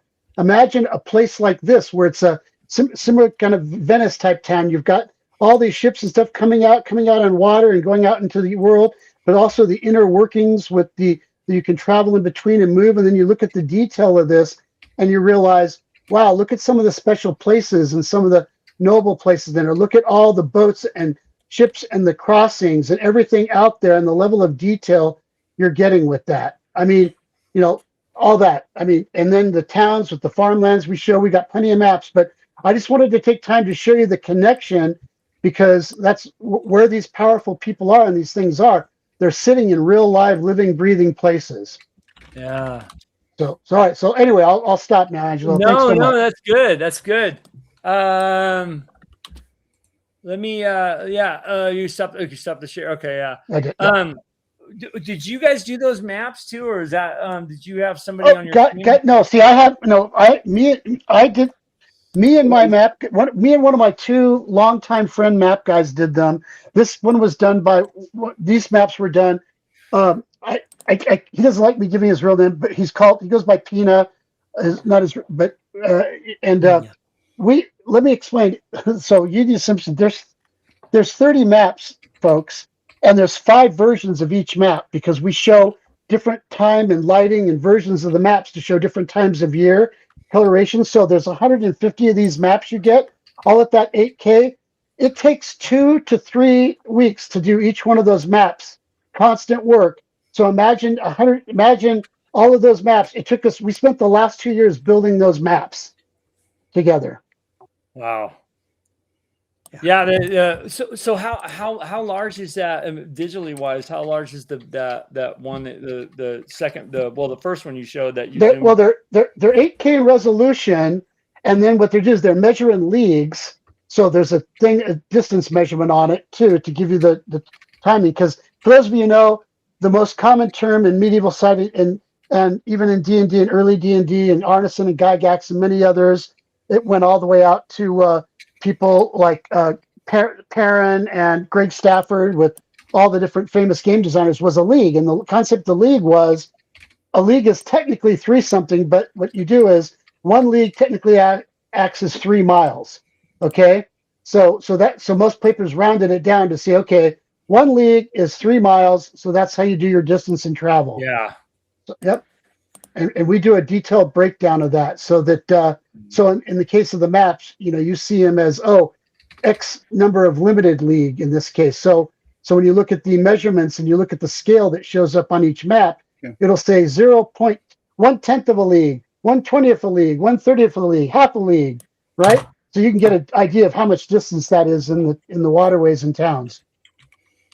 Yeah. And by the way, the 30 maps he's talking about are just those city maps. It has nothing to do with the maps for each consortium, nor the maps at each of the events. because you have support maps for all those, like where the hideouts are, different things. I mean, really fleshed out very well. And guess what? You get all of, depending when you pledge.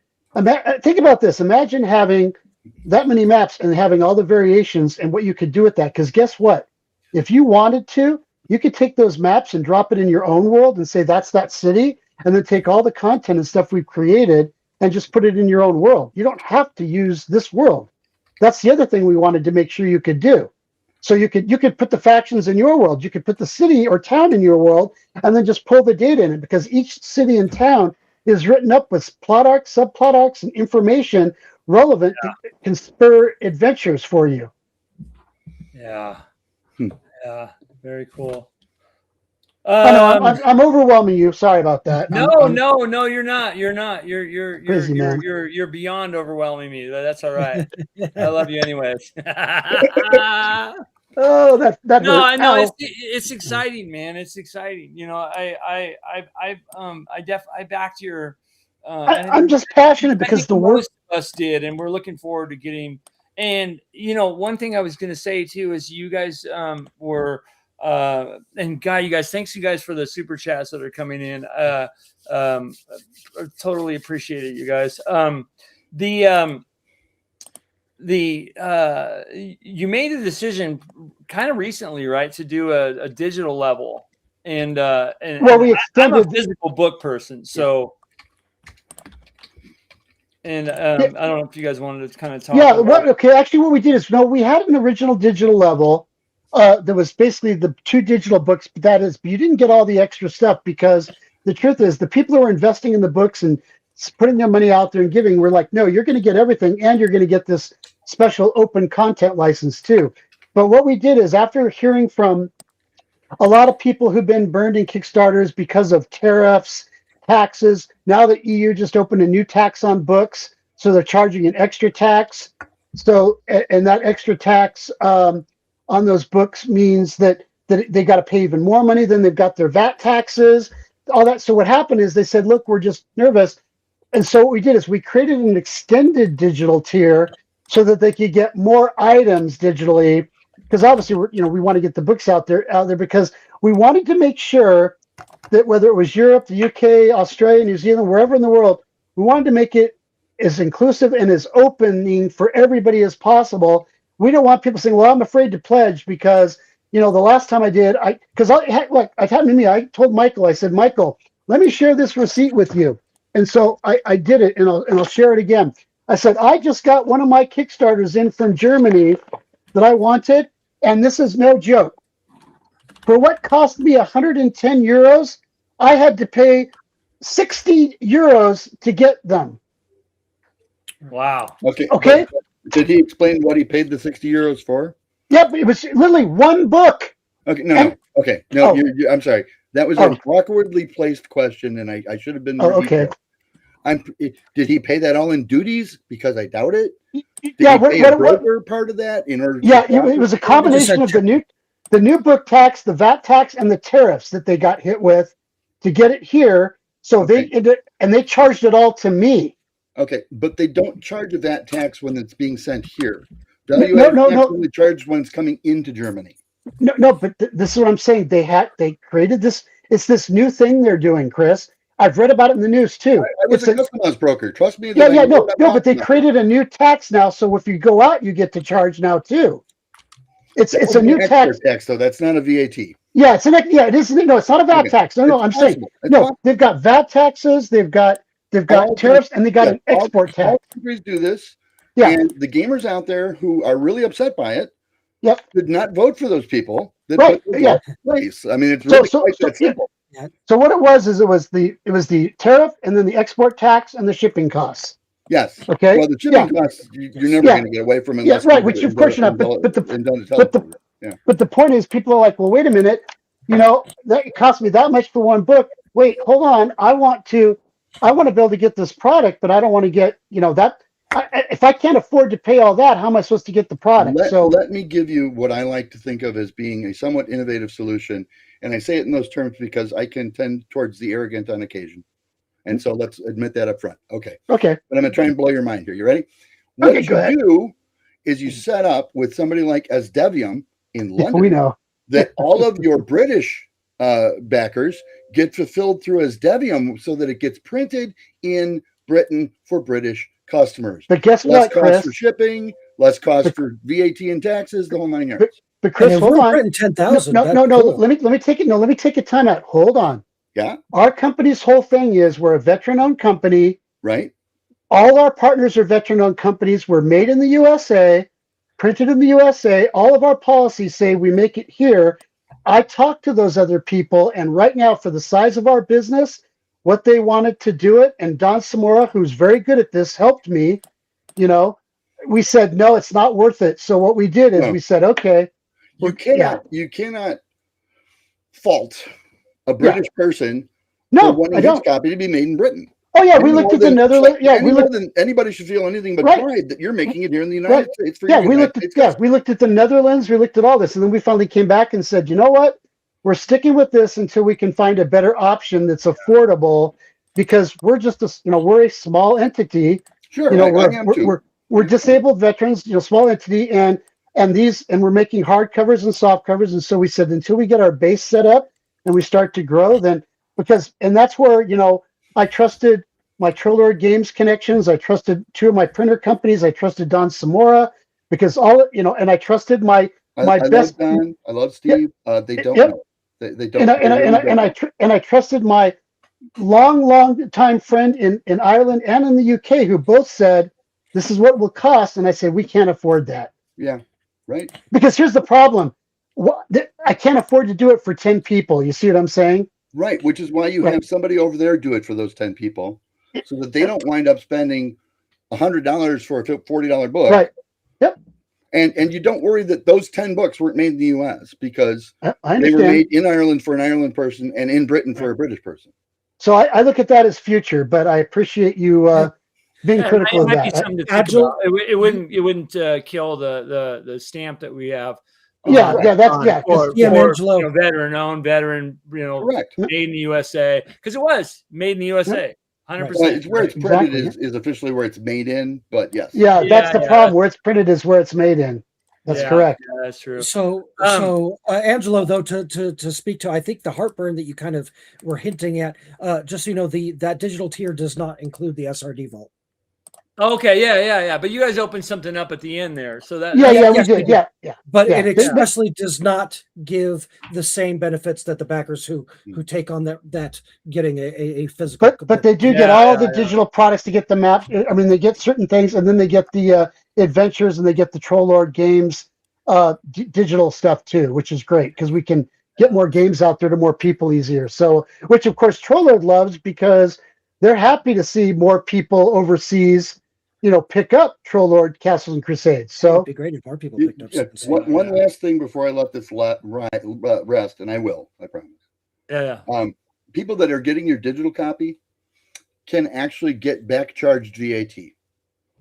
Because although there is no substance to a digital copy, it is what is known as intangible.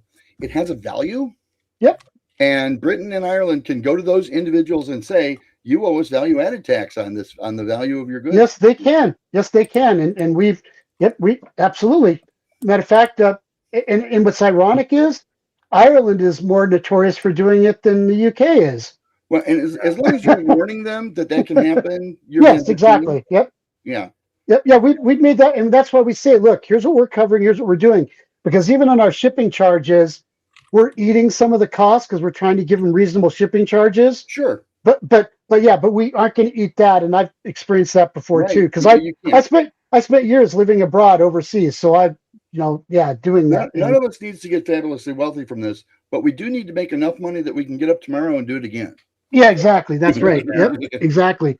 Otherwise, if you can't establish an ongoing concern, you have no business. Correct. And as someone who's been a public company C-level executive for a multi-billion-dollar company, I can tell you, you can't sell it at a loss and make it up in volume. No. You can't use the Chinese method. No.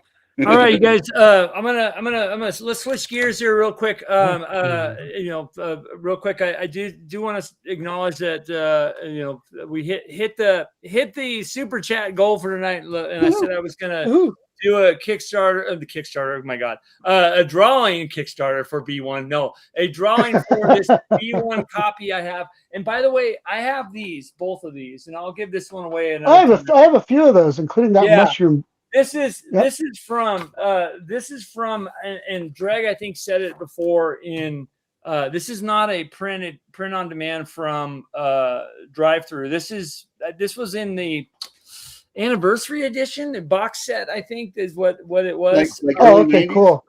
Yeah, okay, yeah, I know. Yeah, they put both of these in there. So I think I don't have the original.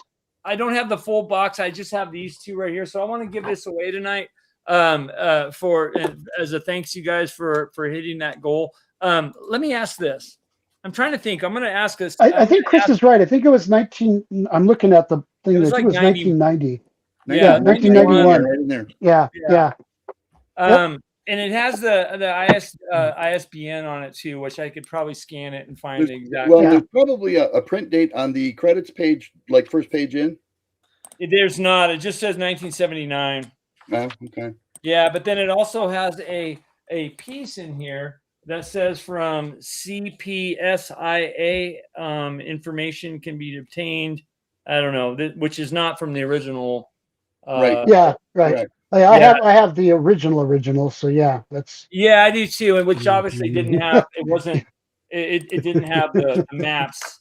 I think I've got Angelo. It was fold. What do you guys call it when the fold cover? Fold cover. Yeah, the flip cover. It's the flip cover. The flip cover. Yeah. So, anyways, I'm gonna do this to give this away to whoever's on tonight. Silver anniversary. There you go. Okay, I'm gonna give this away tonight. But let me figure out how to do this. So, should I ask a Greyhawk question? Which I'm gonna ask that, or a question. You a Greyhawk question? No way. Or should and I think a lot of you guys will get this ask a Mark question. So or should I ask something that is from the DMG? I'm going to pull some weird thing out. Why? What color was Greyhawk's hair before it went gray? Yeah. So let me do this. Okay. So then we got to get back to Mark. so we can cover Yeah, Mark's we stuff. do. We got to get to Mark. Yeah, and Mark's. Oh no, I'm having fun here and all. Yeah. Okay. So let me ask this. So in the so the first one to answer in here is going to need to and I'll send this to you guys. You know that. I'll just send this. So in the Temple of Elemental Evil, who is trapped in the Temple of Elemental Evil? You know, I've never played through the Temple Who of is Elemental Evil. trapped? Who is trapped? What god is trapped? I don't think I'm allowed to answer that because I'm on the panel, so I shouldn't. You could if you want. Oh, I can. I mean, I'll put it in the private chat. yeah, I could do that. Yeah, Okay, there I'll you do go. that. I'll do that. It was All right. Blackmore, he said. Yeah. Who is it? I'll put it in the private chat. 1 second. Okay, let me see. Ah, wrong. But they are in the Temple of Elmi. They're trapped in the temple. But they're not the god. Okay. Well, Loth is not. I was looking for. Yeah, you know what? You are right. You are right about that, Matthew Sherman. Because there's a bunch of. If I didn't rephrase and say that my mind. Yeah. You know, you're. I would say that's a correct answer because Prince Rommel is trapped there. You are correct. Right. He was kidnapped and he was But you asked what god was trapped. But Zukmoy is also. Did he ask for what god? I didn't hear him say that. Sorry. At first, I didn't say that, but I. Okay. Yeah, Sorry. And actually, Stinkfinger got it. Thurston. Okay. Yeah. What's that? No, I said, I think Matthew Stinkfinger Sherman got it. would have been the first one to get it correct. If I didn't add the god. Well, yeah, because that's Therizdan, the dark god of the. Yeah. So, yes. Yep. There is done. Therizdan is not associated with but anyways, so Matthew Sherman, give me your you know how to get a hold of me. I will send this to you. Give me your mailing address and all that stuff, and give it to me in Discord or something like that. All right, buddy. All right, so I'll put it over here. All right. Anyways. Yay, good job, buddy. Yes. So Mark, let's switch over to you, dude. Talk to me. Don't you have a Kickstarter that just came now out? he decides to light one. Okay. Yeah. Okay. Real quick, thanks for having me on, and also thanks. Congratulations to Agile for it looks like you got funded, right? Thank you. Yep. Right. Yeah. Good. So I hope that a small amount of my promotion helped put it over the limit a little bit. So I got 8,000 people or more. I hope we all helped each other. Yeah. I ended mine. Mine ended just ended this morning at 13,000 something. But I only ran it for 10 days. I only ran it for 10 days. But I thought that was interesting. I'm curious, why did you only run it for 10 days, Mark? I thought that was so interesting. Because of the way that the money has to flow in, with smiley face to the. Oh, okay. Because I know you have it done. Because it takes like 14 days to get the no, they want. Do you hear what Kickstarter told me now? Because Asher's head of games, so I know Asher. He's head of games at Kickstarter. They want 30 days now before they'll release your money from the time it funds. Oh, is that true? Because they just sent me the email said 14 still, but okay. Well, you've done a lot more. You've done more creation, so maybe you get a shorter timetable. Yeah, maybe it's just because you. They might still have this because this is your first project, right? Yeah, it is. It's our first Kickstarter. Yes.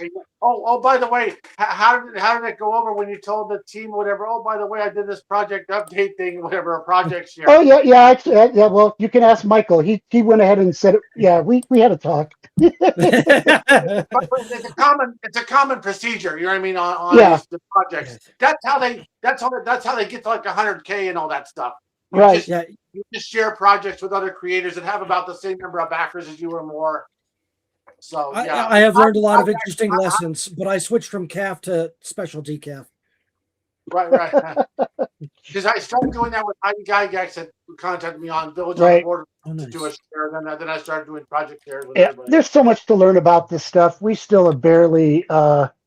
It's funny because I've been in and out of this hobby for years. I created for TSR way back, and actually got in a bit of a legal tussle with them too. But because I created something and then they decided that they liked it and they wanted it, so now they said it wasn't mine anymore. So and I've worked with distributors and markets and all, and I'll tell you, it's just.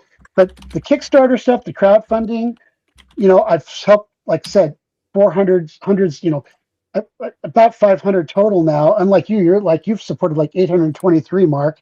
You're just a crazy man. But still, I've helped other people with their Kickstarters, but you don't learn as much until you do it yourself. Now I've really, I mean, we've been collecting our after action report stuff together, for our after action review after this, and we have a lot of lessons learned we've gathered up. Hey, real quick, I got it. We got a request from the audience here. So, Oh, yeah. How many miles per hour, Mark? I don't think he gets it. What's the question? It's not a question. He's Mark, we have a special request from you for you. Okay. Oh, there it 88 miles per hour. There it is. We're going back to 1980.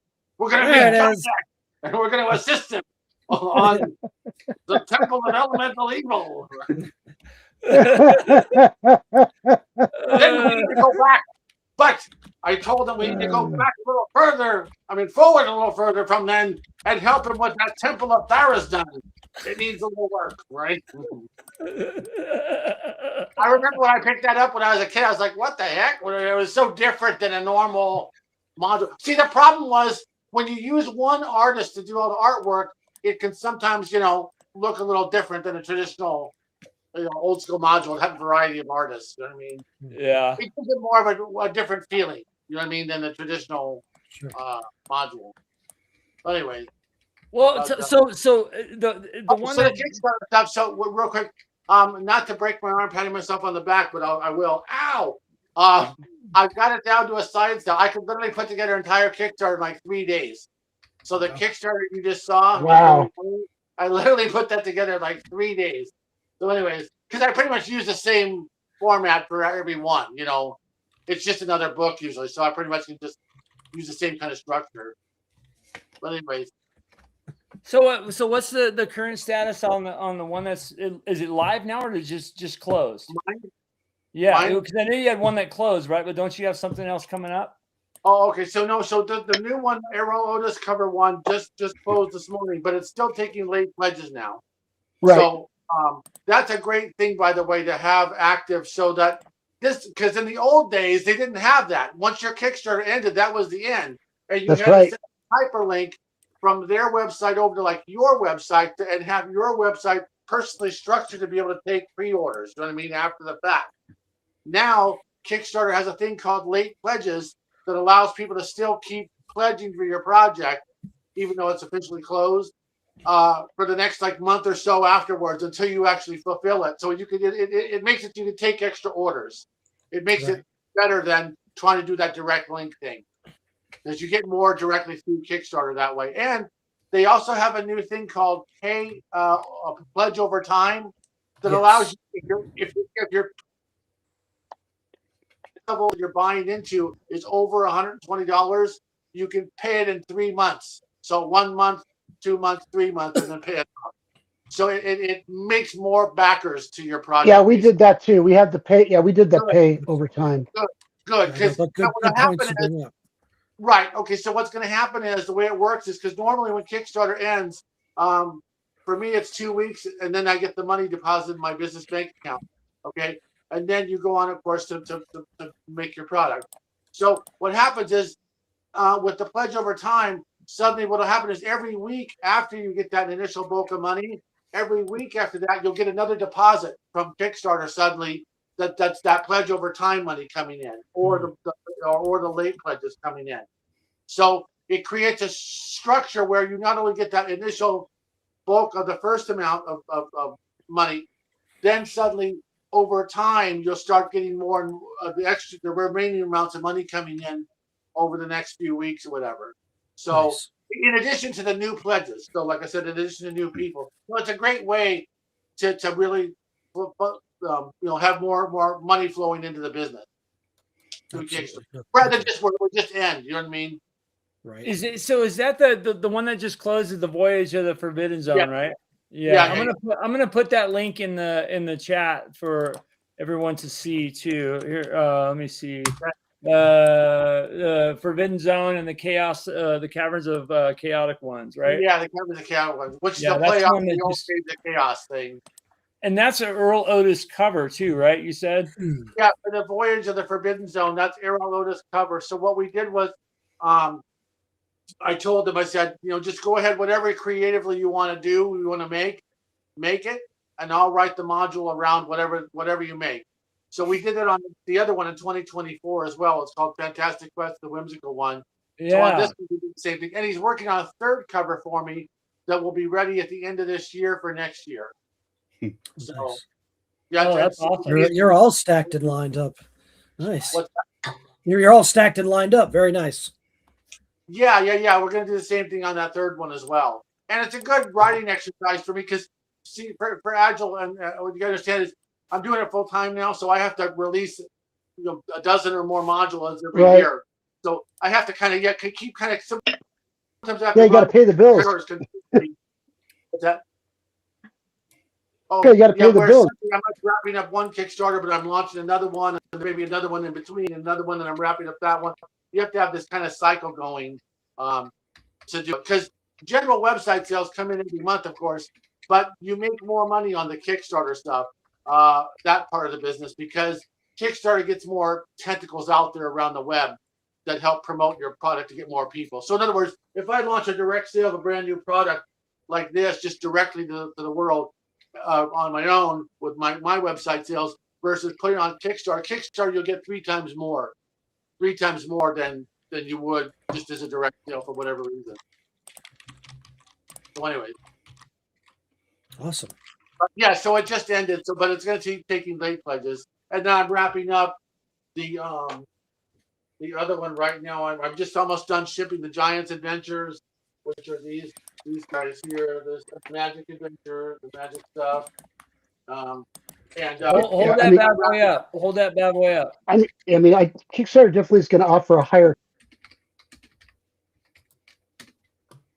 Oh yeah, nice. So there's the glare. Okay, here we go. So here's this one. Yeah. You're shipping that right now, or that's the next? Yeah, this is almost done shipping. So this Kickstarter was from last year. I ran a little bit behind on this one. That happens sometimes. I had a good stretch there from 2019. I wasn't running behind, but last year, because I ran about a little bit behind because about 5 months, but now it's shipping now because I was dealing with all that surgery stuff and all the stuff of the last year and a half and some other things. Anyway, so here's this one. This is the 5th edition version. And then here's the 1st edition version here. Nice. Wow, look at the guy on the front cover. So no resemblance. So, Isn't he the I guy from love Back it. to the Future? Oh no. Of course, I ripped off from Lawrence Schick or whatever, right? But I love it. so, anyways, but yeah. By the way, that was no easy task making 101 magic items. By the way, I thought that was going to be like really easy. It wasn't easy. Spoiler alert: it was not easy. And but they all came out great. I think like and you 90%. didn't use bag of marbles. What's that? So, you didn't use the bag of marbles. So. We lost Agile. I don't know. I didn't want to encroach on yours, but what I did make is I made a thing called a bag of mundane items. So it's like a magic bag where you could pull out some. You need something like, oh, I need a comb or whatever. Suddenly the comb comes out or something, or some mundane item you need or something. But I have this weird inkling that anyone who uses the term mundane when they're talking about gaming is probably a fan of Piers Anthony. Oh, okay. Right. Oh yeah. And then, I could be wrong. Would We be keep the first one. losing. We keep losing Agile, Michael. Yeah, I see that. Well, LoJack him. Yeah. Well, I know where he is, but that don't help Don't much. fall. Well, we know where he is. Mhm. Yeah, I think maybe he's having some internet stuff going on. Yeah, that's really good news, Mark. I mean, oh yeah, thanks. Then I'm wrapping up this one. This Kickstarter was from January, and this one's about to ship next month. And Awesome. and That's then, a little risque. How do I get one? Oh, yeah. Okay. Hello. Hello. hey, There it yeah, is. I think you had some internet things. I got no. Actually, no. What happened? I just got kicked out for talking too much. I think. No, oh, get out of here! no, we would just mute Agile. We So- just mute you. That's So, all. Mark, it's interesting because I would like. I was telling Michael, my son here, about how you do the the AD&D 1E and the 5e market.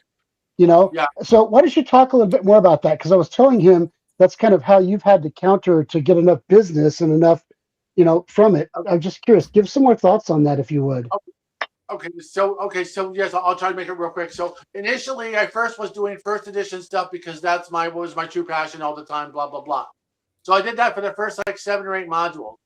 Then suddenly I started realizing, well, this 5th edition stuff, I keep seeing these Kickstarters was going 100 grand, 200 grand, 5th edition. I was like, ah. So I said, maybe I better start making a 5th edition version of some of my books and try to go into that market a little bit and see if I can get something there. But of course, I started doing that. So I started making 2 versions of a book. So I've had like Shadow of the Necromancer 1E. I had separate books, Shadow of the Necromancer 5E. I had 5th edition stats and 5th edition style for the people like where 5th edition has the full blown thing, and 1st edition has the the old fashioned way. Right. Real quick. So what happened was I started doing it, but I just my main audience was like 90% 1st edition, and I only got like 10% 5th edition. But I kept doing it for several years, and I ended up with like 5, 6 or 7 or 8 books now that have a 5th edition counterpart separately, completely. But it just wasn't to really capture that market. So what I did was to make it easier. I just said, okay, well, the heck with it. Well,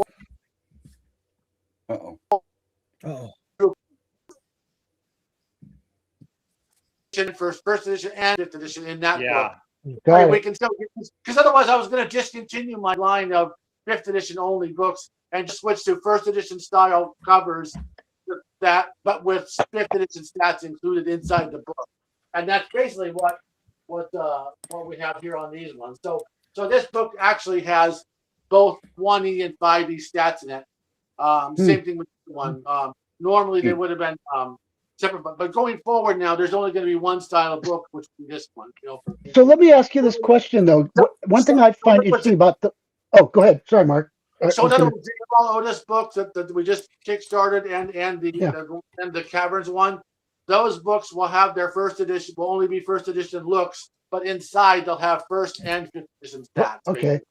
Because one of the things that I find interesting doing a lot of market research and a lot of data is that, yes, there's a huge market in 5e, but what's funny is that the 5e market that we're seeing in these last 10 years, they don't understand the concept of an adventure module, or an adventure. All they understand is, oh, I got to go buy that book, that whole book from WotC.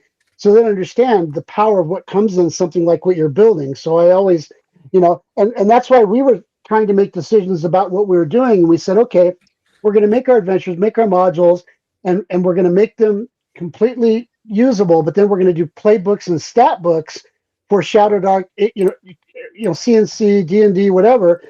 So that way you can use the modular adventure for any rule system you want. Just grab the stat book for it and you're ready to play, because it was too problematic trying to see if people could figure out, that you can use things for 5e even if it doesn't say 5e on it. Yeah. Right. Right, exactly. I mean, how many of us remember like roll aids back in the day? Yep. I mean, there was all kinds of stuff. Judge Guild, all that, making adventures, roll aids. Just you can make it work however you wanted to make it work. I mean, I don't know about you, but as a GM, just give me something and I can figure it out and work with it. Yeah. Right. people have told me that people that are fans of my modules have told me that they like my stuff because they can just kind of play it right out of the box. You know what I mean? They just kind of get it with little preparation and go right into it. Which is awesome. Yeah. I've got everything there, all the rumors. I got everything you need to just sit down and start doing it. And in modern day, that's really what that's what the market's looking for. Yes, and speaking of that, I'm realizing too that in modern day, people are liking much shorter adventures. Our traditional adventures we would do 32 pages, 48 pages. All my 64. Yeah. Yep. Yeah, but that might take 2 or 3 weekends to play, and people just don't have that time. So that's why I thought of my newer ones I'm compacting down to maybe just like 28 pages, 32 tops maybe. If I do a big one, it might be a source book for 64 pages like these ones. These are 64 pages. But going forward, I'm trying to keep a little bit tighter so that it doesn't require as much time to play. Because people's attention spans are much shorter nowadays, but cell phones and life interrupting things, you know what I mean? In the old days, we would just sit there, we wouldn't have a cell phone in our hands. Yeah, when people contacting us for stuff in their business or whatever. Yeah, I call them weapons of mass distraction. Yes, that's right. Weapons of mass distraction. There you go. That could be a new magic item also. Yep. A weapon of mass distraction. A wand that causes some weird thing to show up or something. I'd hold up mine, but I'm recording on it. Yeah, well, don't do that. Yeah, that's right. Here you go. Here's a weapon of mass distraction. Here's my weapon of mass distraction. And by the way, the guy, the owner of the book printing company, he's looking at the books. He's like, "How do you do this? How do you think of these ideas?" And I went like this. Anyway, Angelo sees this though. There you go. There you go. That's ancient. Sure, man. I gotta write his name on there. Okay. Oh, Matt, yeah. But yeah, I just couldn't quite capture that full 5e audience, so I'm just going to discontinue my 5th edition singular books and just have them combined in the 1st edition book. How well do you need to know 5th edition to do the stats on stuff? I mean, do you have to kind of cross reference a lot? Me personally, you've got to know 5th edition. Yeah. Oh, interesting. Yeah, I've heard from a lot of people it's difficult if you come from that OSR kind of let's say you're doing for 1st edition, and then for 5th, you know what I mean? You're like, did I say 5th or 1st? Yeah, I want to know how hard it is to stat for 5th. I do a lot of non-strictly combat challenges, though. That's what makes it very difficult for 5th edition. Yeah. Because you got to look at what stat they're going to roll on their character sheet. All these silly special abilities and all of this other, and make sure that the special ability you're giving to the creature or whatever it might be hasn't already been done by somebody else. And what were you going to say, Michael? I was kind of piling on and saying yes to that. There are so many class features on top of the skills, on top of the feats, and then, like you said, monster abilities. By the time you've looked up those 4 things to compare to figure out like what's a proper description, just even writing out, hey, how could you resolve this skill challenge? D&D kind of has this expectation of spelling it out a little bit more. Whereas like Castles of Crusades, you're just like, any sort of dexterity check. Do that attribute check. Do that attribute check. I mean, that's do the attribute. Do the attribute. Yeah, I don't really even see a difference between 1st edition and Castle. I mean, there's so many. Right. It's just that's why they go so well together. I mean, just what I could imagine would have been really. I was going to say what I could imagine would have been really hard to write for would be modules for 4E. I don't know if any of you guys played before. Yes, I've got like. About a dozen books over here for you. If you want to take them off my hands, DM Angelo. No. How dare you? Yeah. You know what 3rd and 4th did have though? If for those combat-driven encounters, because the DM's guide specified that there was an expectation of this average of 16 equal challenge rating encounters in a go before getting to refresh on your resources, it was strictly easier to build those more guide rail driven adventures for that concept than it is for, say, OSR. Yeah. Yeah, Doc's been reading 5e since 1888. He's an expert. Don't worry, Biff. Don't worry, Biff. Don't worry. Nice. Yeah. Do you find that? I mean, I wanted to hear from Mark, especially because you do so many of the conversion stuff where you're writing for and you're putting the 5e sets. Do you find that difficult sometimes or no? Or is that a challenge? No. What's that? He's okay. So some people may not like this answer, but for me, I just do the first edition stats and I run it over to the chat to say the chat GPT to say what's the 5th edition version of this. You know what I mean? Yeah. You know, the 5th edition version of what I'm trying to do in 1st edition because I just don't know the rules. I don't have the time to read all the fascinating. Absolutely efficient. Yeah. But I do tell the DMs in my DM section that you override, whatever you see. If you feel that it's inaccurate, override it. You know what I mean, with your own, rules. Yeah. Whatever. But for me personally, I just don't have the ability to. So it'll convert like armor class over to extending armor class. It'll convert. I'll just give I'll run through like the AI and just say here's the 1st edition stats of this. What's the 5th edition version of this? And it'll come back with whatever that is. Yeah. And then that's what I'll have to do. I've always used the word armor class. Once again, I have the production schedule. You know what I mean? I have so many books I have to release constantly. Yeah. But in the old days, I would have a friend kind of look over and go through the stats. But then once again, it was time consuming. You know what I mean? It was all this stuff was super time. Have you ever been stumped in any maps? You know about those maps, those color maps? Like my color map guy, when I have my color map guy do it. Sometimes I would do the color maps myself. Sometimes I have my guy do it. Sometimes I have to have the computer do it. But my guy, when I have him do the maps, for me, it would take like 5 days to do a map. My color map guy, who's way better than me, he's fantastic. He's super busy. It takes him like a month or more. So like I said, if you need all these maps, suddenly it's months and months and months of work. Oh, yeah. But anyway, so I try to mitigate it now to keep everything concise to get everything out. But I didn't start doing 5th edition stuff until like 2020. Prior to that, 2013, it was all just 1st edition stuff. So I could do all that. Spaghetti West, welcome. Good to see you, man. I love Thaco. How about you?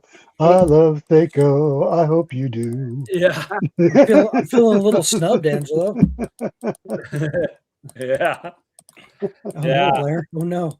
Well, guys. Any other things we want to cover? Dark We're Eagle just so excited. Question, and I missed it up there.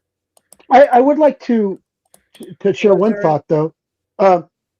So remember what Angela was talking to you on the phone about that concept? Should we bring it up then? I know what you're talking. I know what you're going to talk about. I think this would be. I think it'd be it's up great. to you.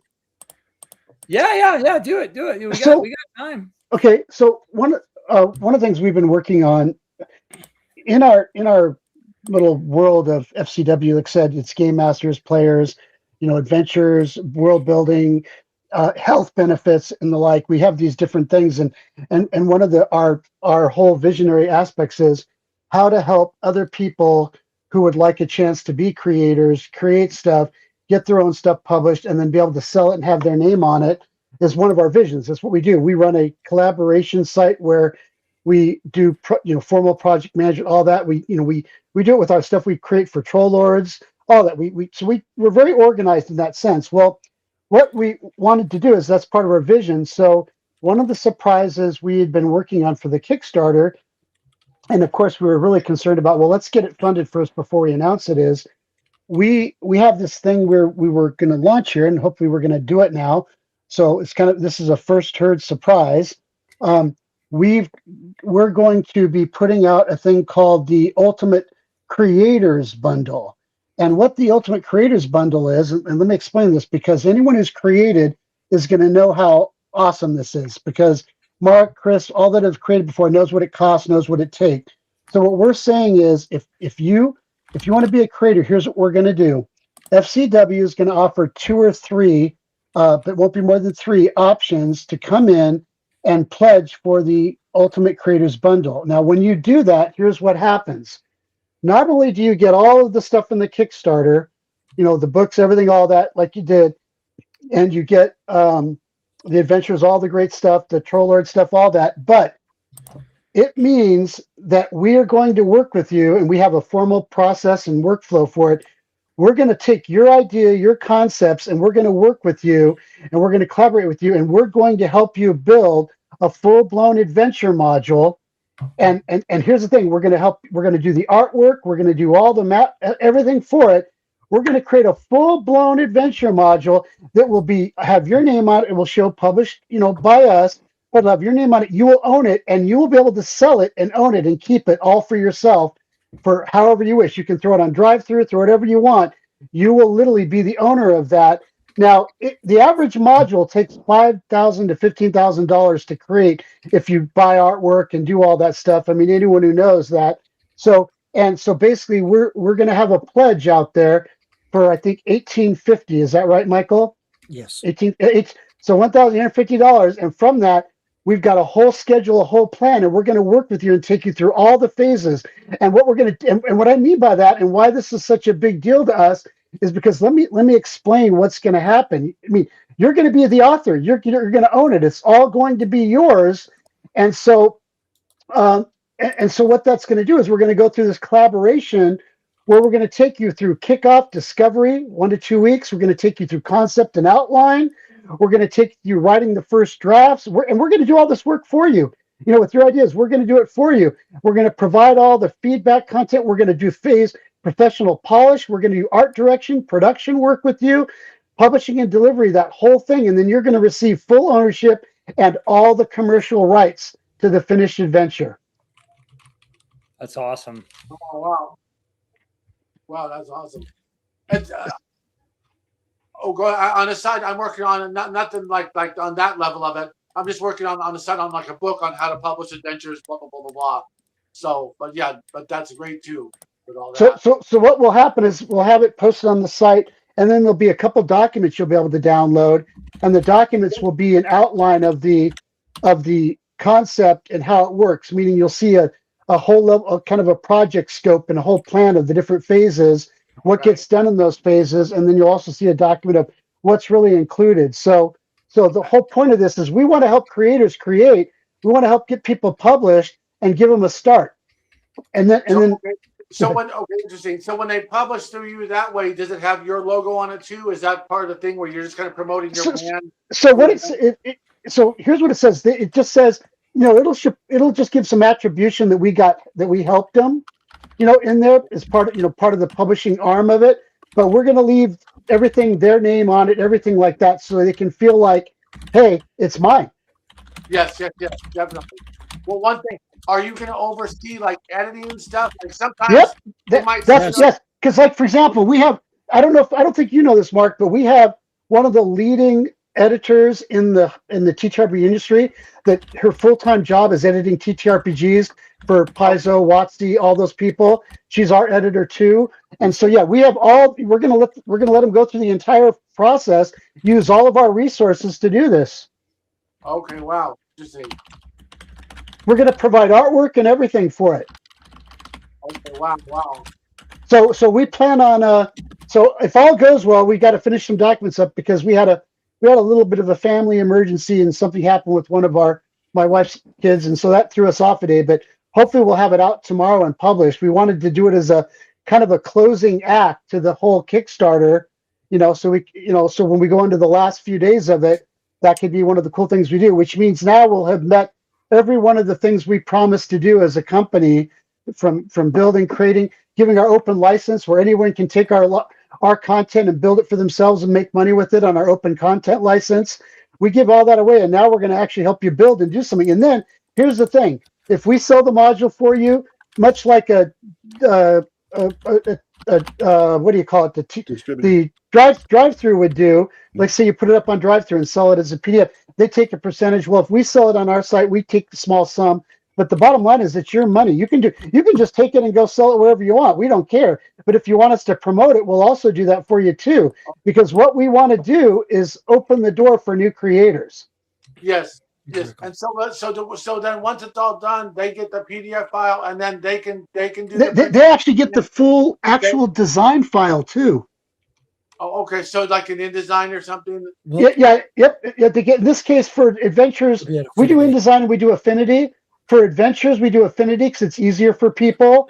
And so to help new creators start out, we're going to do them in Affinity and then say, here's your Affinity thing because you can go get that over here free.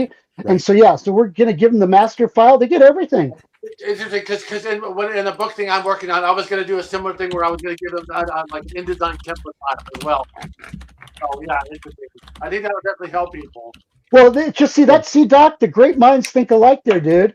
I just wish I had the chops you had, man. Elvis is jealous right now of those chops. And Mark, if you save your InDesign file properly, Affinity has no problems opening it as a master page. Oh, okay. So there is, I forget which one it is, but there's one of the file choice types to save your master page as that lets it open in Affinity like nothing. Oh, okay. So then I could save it as both. Okay. So I mean, think about that. Where could you go to do something like that on your own and go through all that? Yeah, exactly. But real quick, it sounds like what you're doing is a little bit different than what I had done in the past. In the past, I had only worked with maybe a couple outside writers in the early days, where one of them I had bought the module from them, from my friend Joe Pierce, who's written like 7 modules of his own business now. But long story short, when I first entertained the notion of bringing on outside writers to my stuff with the Mayhem series, suddenly some of my backers started to get a little skittish. Like, wait a second, bro, we like your writing. We're not sure about publishing other people. I was like, no, it'll be okay. I'll oversee everything. Yeah, we're still doing our writing, so kind of control it. And when I first got the module, it was fantastic, but it didn't quite feel like it only applies in my case, really, for my case, but it might apply for you too, of course. In your case. That's why it becomes theirs, not ours, right? For me, the people when they buy one of my series of the Mayhem series, they kind of have a certain a certain feeling that they get from the module. You know what I mean? When they read it, play it, it's a style. It's a style, and it's kind of evident. For whatever reason, I didn't plan it to be that way. It just happened. Thank God. The people like it. My point is that people were getting so nervous. So when I first read the module, I was like, okay, this is fantastic, but I didn't quite feel yet like a full Mayhem one. So I went ahead and had to modify a little bit, add some stuff to it, and then I ran it by the original Joe, my buddy, and he liked all my pieces and stuff like that. And it really kind of that it right in without a problem. But my point is that sometimes though you might want to do some edits, and then the person might not be thrilled with it, but they have to. You as the. In my case, I had to say no. It's override. I have to override it. You know what I mean? No matter what. Well, I think it's part of the professional etiquette. You have to maintain the certain level of what the expectations are about the buyer. You've got to maintain it because you're really starting them on their own business, whereas in mine, part of my brand. But to your point though, you've got to explain to them. Here's the thing though. They need to understand how the industry works too, because the professional etiquette, the approaches, so helping educate them and teach them that is part of it. Because one of the things we do, like, and these guys know, you don't know this, Mark, but because we've been on before, but we bring on artists too. So with every project we do, we find basically a starving artist, so to speak, someone who's new to the game, and if they do really good work, we bring them in and we give them a chance to produce stuff. We pay them for it, and we get their name out there so they get a chance to get some recognition, because we're all about trying to build the community in the hobby. Yes, definitely. Because we need a future. The bottom line is, look, I'm 62. We got to have future generations that are willing to do this if the hobby is going to stay alive.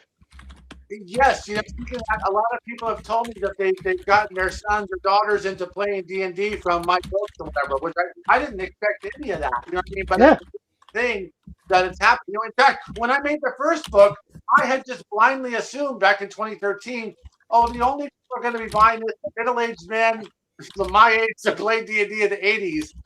That's who's going to buy my book. So let me put all those sexy women in there. But long story short. All right. Speaking of, what did you say? Speaking of women, I said let's put in all those fantasy women in there that are wonderful characters. we might have like Morgan Ironwolf, right? we might You know, we might have an intruder alert here. Intruder alert. Oh boy, Mark's getting us all in trouble here. No. Well, Mark, I started. The point is that suddenly people started messaging me, going, "Hey, I love your book. I'm playing it with my sons, my daughters." You know what I mean? And when they said that, then I started cleaning up. I started cleaning up my act a little bit with that stuff, but I still put it in a little bit here and there. But anyways, the point is that I wasn't expecting people to be playing it with their families. You know what I mean? I thought, it's just gonna be a bit of like, I see what you're saying. Yeah. You know, playing D&D or something. I didn't realize it would go into family stuff. Well, when I started Michael, he was 3 years old, and I had to obviously consider what I showed him and what I did with him. So, what you got there, Chris? Some of us may have had the pleasure of giving Jason Engel his first start. Yes, he was unknown. So until Gary and I hired him to do Beast of Legend, I can't afford him anymore. Are you kidding me, Jason Engel? No, I can't afford him anymore. That's okay, so funny. I have that book, Chris. Ladies and gentlemen, ladies and gentlemen. I don't know. You know. Ladies and gentlemen. Gary and I did together. So we have an intruder alert. Uh-oh. I like that he says I'm an intruder when I tried to get off, and he said, "Oh, your phone's dead, moderator. You better come down here." Yeah. Can't even get out of work early. Ladies and gentlemen, our lady lordship, Blair Blur. Okay, there's both hands. All right. You mentioned she was an intruder. I just wondered where she was intruding, you know. Say hi to everybody. Hello. Yeah. Hey, sexy. Oh. Hi, guys. Nice hat. Where did you get that cool hat? I ordered it. I created it. I crafted it. It wasn't given to you as a gift by someone who cares for you? I mean, someone else did pay for it. Yeah, it was a gift. All right. Well, that's better. You get that close to sleep. It's one of two. You know, it's a limited edition model. So, I mean. That close. Yeah, it was a pilot. It was a, what do they call it? A pilot. A test run of Proof. It's called a proof. Their first merch test run. Yeah, it's called a proof copy. Yeah, proof. That's right. So you can see on here you have Agile, you have his son Michael. Yeah, you have I know. I've been watching the one and only. Oh, you have. I have. If you've been paying attention to the comments, I mean, she commented every ninth comment. Love how much you guys have been talking about Kickstarters. Kickstarters. Which reminds me, Mark and Mike and Agile, don't forget when that proof copy comes back from the printer, write in there, proof copy, the date, and put it on the shelf for 10 years. Because trust me, when that game takes off, that copy is worth a fortune. Nice. I've handed them out to people sometimes. I've had to send my proof copy to a customer just to fulfill an order. So okay. So I think we should. I think we should call out Chris Charlton said something I think important because I'm a big fan of this. It says tabletop games help kids read and have fun with math. 1,000% agree that all current generations should be encouraged and nurtured to play these games of art. I can't. That's actually right. We support teens clubs, military veterans, all that. And I'll tell you what, we have got to help the next generation and continue because, once they get the game and they see what it can do, they fall in love with it. But it's getting them to the table because right now they're seduced by that video game, that Xbox, and that other junk. But once they get in the game and see what the game can do, I mean, I'll tell you this. Look, when I was younger, at 10 years old, reading, Gygax and stuff like that, you know what it did? Because my parents had this rule. If I wanted to know what a word meant, I had to go look it up and find out on my own. They would not tell me.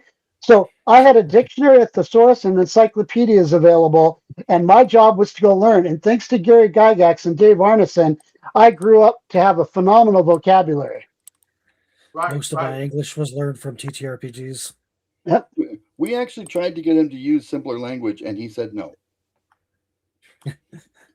Gary, I can't find the word agathocological in any dictionary. Okay, can we find a different word? No, people can look it up. That's the point. They can't look it up anymore. Those dictionaries were burned by the Nazis, for God's sakes. Whatever. Jim Assange said something interesting. Mark, I thought this. He goes, when you show up to places, do you have to introduce yourself and also introduce your chops? Do they get like their own introduction, Mark? Yes, You that's know? what happens all the time.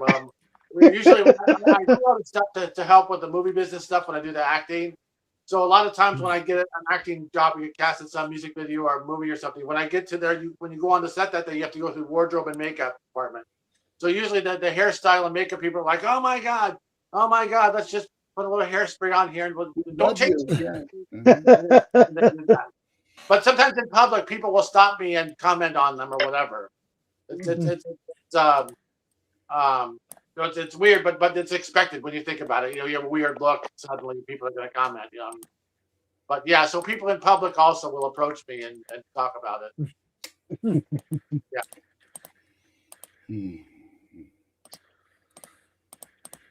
Okay, Angelo, that's your cue. Thanks, Angelo, for having us, man. Yes. Yeah. I think. Well, you guys. Thanks so much for coming on, everyone. Absolutely.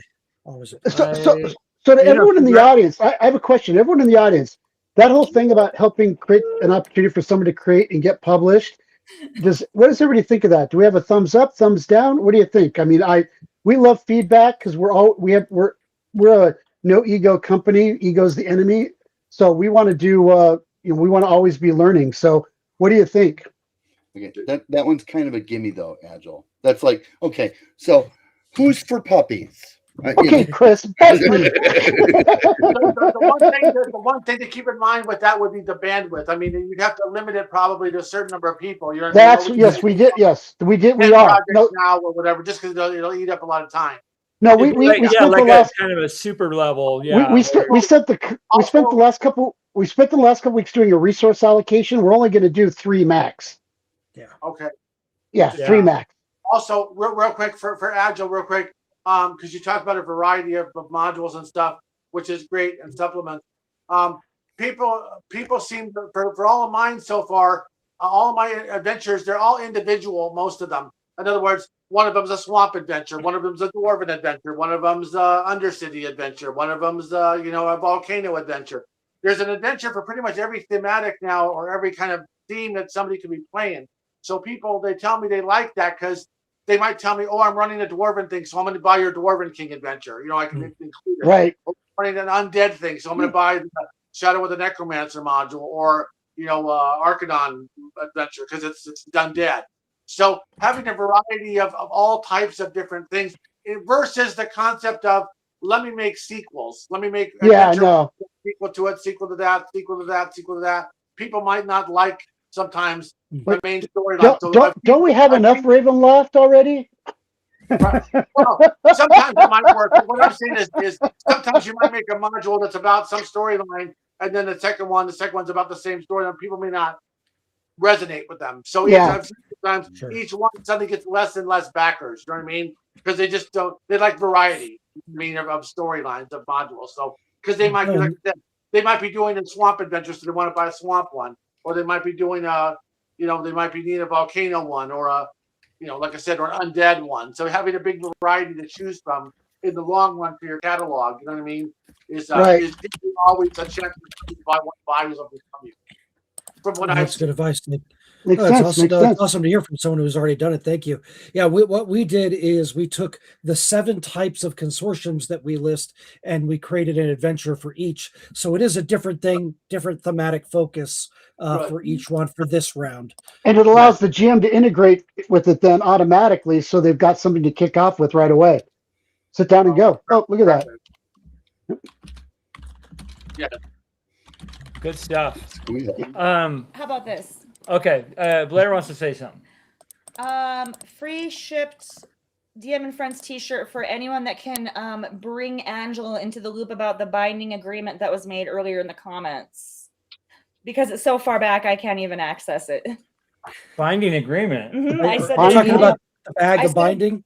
I said if you didn't see it, that it made it a binding agreement. If I did not see the chat. Yeah.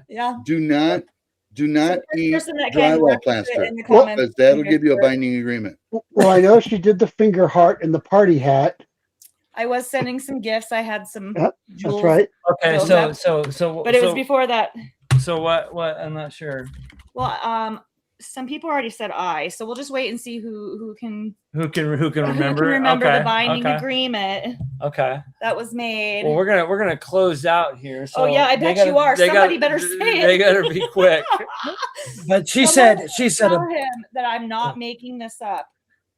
It was am I allowed to answer? It was a Oh, yeah, go dollar. ahead, Michael. Answer. Okay, Michael. Okay. Answer. A bag in which you can fit a binder, right? That was the tail end of the agreement. What it was that I said that for every time the word Kickstart or Kickstarter was uttered, that That's Angela right. had to give me You a he owed $1. That's right. And basically, do we have a number? It's a fictional fictitious it was number. AI will be hold on. It was 102 times, Angelo. So you owe $102. Oh, jeez. Well, thank you for being our moderator tonight. Yeah, I Yeah. said, and it was funny because someone had said, who was it? I wish I'd known. It Somebody. was him, yeah, but he's right here, $1 for each time Kickstarter. Yep, was $1 said. for each Kickstarter said. That's right. Oh my god! How do you And say she's it? probably I going to can get the speak faster than- transcript from this and actually find the Not number. just in the comments, in the whole 2.5, 3 Yeah. hours. But see, you got to pick something better than that. You got to go like full Super Troopers. And it's got to be like fitting meow. Yeah. In a pinch, I can speak faster than the guy in the FedEx commercials. Oh my god! 102 times. I There think we it go. was more than that. Oh really? Okay. Well, and how do you say his name? Yimison was like, yeah, YSL isn't cheap. And then I was like, yeah, neither is Louis Vuitton or Gucci. Oh my god! Get out of But here. then I was saying, if my coach frames, I would settle for a coach. And he said, never settle. And then I said, well, after yesterday, I think I'll allow it. Fur is murder. All right. Well, I'm anyone sure who ever thinks Angela's making a bunch of money, just having me as an assistant is pretty spendy. So I think he's consistently in the red between equipment programs and having me. Yeah. Expensive It's over here. less murder than inner city, but it's a lot. Yeah. And by the way, you got your North Texas badge. I did. I was number 65. Yep, she's number 65. What were you? I was number 70, I think. Oh, that's weird. I don't get it. Yeah. Wild. Well, you guys, I think we're gonna close. Yeah. She definitely knows that Angela doesn't track the chat very well. Yeah, I'm not. Not when he has 5 guests. Yeah, and you guys are great on the chat tonight. And also like 30 people in the chat chatting. Yeah, no. Yeah. I'm known to take advantage of a situation. Yeah. Wow. Well, there you go. Watch So your to wallet. that, we should sing on that note. It had to be you. It had to be you. I finally found somebody who could make me be blue. It had to be you. Oh Jesus! It's very clear her love is here to Great stay. life for you guys. Yeah, all of us it's old been a guys lot think of we can fun. sing, Mike. It's true. We all know that What? usually I'm a little. All of us older guys think we can Scattered. sing. Oh, he Now can we're just sing. said. Look what he just said. I actually can sing and play trumpet and play flugelhorn and play French horn and play. So Yeah. you learned C instruments. I learned B instruments. Yeah. Okay. Yep. Trombone, baritone, tuba. I can do baritone too. Yeah. But not. Yeah. I can. I'm not very good at. I like trombone, but I'm not that great at it. So. And Well, I hear was all on- that he just said. Hear all that he just said. He gave none of that talent to me. So since I have no rhythm, I went into linguistics. Goodbye. Goodbye. Toodles. Take care, Blair. Love and You guys have a blessings. Great night. Did you guys hear the audio? Okay, with 2 people on 1 mic. Yeah. It's Oh, fine. yeah. Okay, you guys all heard it. Okay. Good. Well, let's take a quick shout out and remind all of you gentlemen out there who are fathers, who have raised Yeah. children and cared for your children and love. Remember, happy Father's Day. Remember what a blessing it is and how thankful we are for all that we have. And I hope you all have a really peaceful day tomorrow and find joy in every part of your day and get a nice little break from the crazy world. Yeah. Yeah, awesome. Yeah, definitely happy Father's I'm Day. everyone. pretty sure they're not dead, it- yeah. Tomorrow is Father's Day, so yeah, I'll be at the fire department all day tomorrow on shift, but and hopefully Come on, baby, light my fire. hopefully we have a nice easy day, and all the fathers out there are we don't have any medical or anything, but Take it in. Chris, what are you doing for Father's Day? What do you got? I got informed today that there's something planned, but you don't get to know what it is. And I was like, okay, but I have a tree I want to chop up tomorrow, and I want to wrap up the ritual of the Golden Eyes layout. So when am I squeezing this in? Oh no, this comes first. Oh. And she's a lawyer, dude. What am I supposed to say? Okay, Agile, before you get married to a lawyer, remember, if you get divorced, when you walk into court, they're going to be like, do you have any dreams? Because we're going to want those too. Well, I follow the philosophy do that not say this. Do not I say follow. it. I follow the philosophy that what's 300 lawyers at the bottom of the ocean? A good start. So yeah, we'll just. I'm telling yeah. Mars what you said. She'll be at EggCon Wow. too, at least one day. So No, lawyers are great when you need them, but otherwise, yeah. So on the right side, I've never had to pay for a contract. that's good. Yeah, That's but- nice. Oh, that's really good news, poor Orc Child. Happy Father's Day, he says to the dads. I'm going to be a granddaddy soon. Dude, that's awesome, man. Ooh. Good for you, Yeah, buddy. That really is pretty cool. Yeah. Yeah. I'm getting to the point where I don't think I'm going to get to be a granddad. My kids won't get off the damn dime. Well, that sounds like a different kind of problem. I think so. Yeah. Oh, and poor Orc Child said, he said, well, my dad just passed June 1st at 96. Oh My wow. first grandchild was announced. Yeah, man, sorry to hear that, but Man. what a blessing that you're having a grandchild come. So 96 is a pretty good run. yeah, 96 years. Woo. Yeah. Yeah. Yes, I have to call my father tomorrow. He is 88. So Wow. and still all there. Dang. So what did he have you at? He Hey, had well, he have a had great you night. at I'm gonna go. he had you at 6 years old. No, but in the 60s, people had kids a lot younger. I think he was 19 actually. Yeah. And Well, I he mean, and my mom were married. that's when I mean that's That's the amazing thing is he and my mom were married, dude. yeah. Well, at least at that point they were still married. I don't think you got it, Chris. And I tried, Angel. All right. Hey, you guys have a good night. Thank you. All right, Angela, you for having guys. us. Good night. Mark, any parting words? Just thank you for having me on, and congratulations again to Agile for the Kickstarter. Yeah, Yeah. definitely, yeah. yeah. Tomorrow night, tomorrow. Okay, so a little bit for the channel. Tomorrow I got the part 2 video from domain to from dungeon to domain coming out, which is really fun. I kind of got a crazy idea, Chris, and Mark, Agile, Michael. I think it'd be kind of cool because we have a really awesome community. You know, it spreads across all OSR, right? We have, you know, all the channels out there and the cross poll. You know, what if we get some? I'm really kind of getting on this domain. You know, what happens at name level play, and I'm thinking of doing stuff for members where we can kind of do something on Greyhawk where I like that. Yeah. you know what I mean? Doesn't mean we got, you know, where everybody's starting to kind of you start with a name level character and you just kind of build your. I love name your- level play. I always have. I always thought, yeah, I love it. Yeah. You want me So to steal? more of that come. I'm trying to figure something out, you guys, which would be kind of interesting to do for like our members or just our community in general, where we have something that we post on there and there's things that happen. And I don't know. I'm coming up with some weird idea that I think would be fun. I did one campaign, Angelo, where I had different groups of people play gods for 3 months. Yeah. And then those were the gods that were established for the world at the time. And then anytime there was a god call of any kind, it went to those players and they replied. Yeah. Yeah. And that was, no one of it was consequences a here. little Good to see you, buddy. Thanks for jumping on. We are getting ready to sign off, but yeah. But anyways, yeah, as far as for the DM and friends, you guys, thank you guys for being on here. You guys are all my friends, and this is you know, this is why we do this, so we can all get on here and just have a good time. So and you know, and support, love and support, help each other. Right. And you know, Michael and Agile, good job on the last Kickstarter. You too, Mark. I mean, you know, we're not even are you crying? He's getting emotional. Both choked up. All the work is so beautiful. Yeah. You know, And also you guys, we're going to be talking a lot more about AidCon because it's coming up soon and a lot of us are going, so looking forward to that.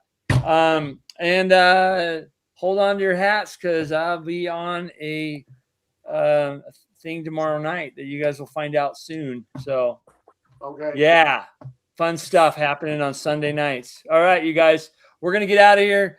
God bless. Game on. Take care of each other. We all love it. Play TTRPG. Yeah.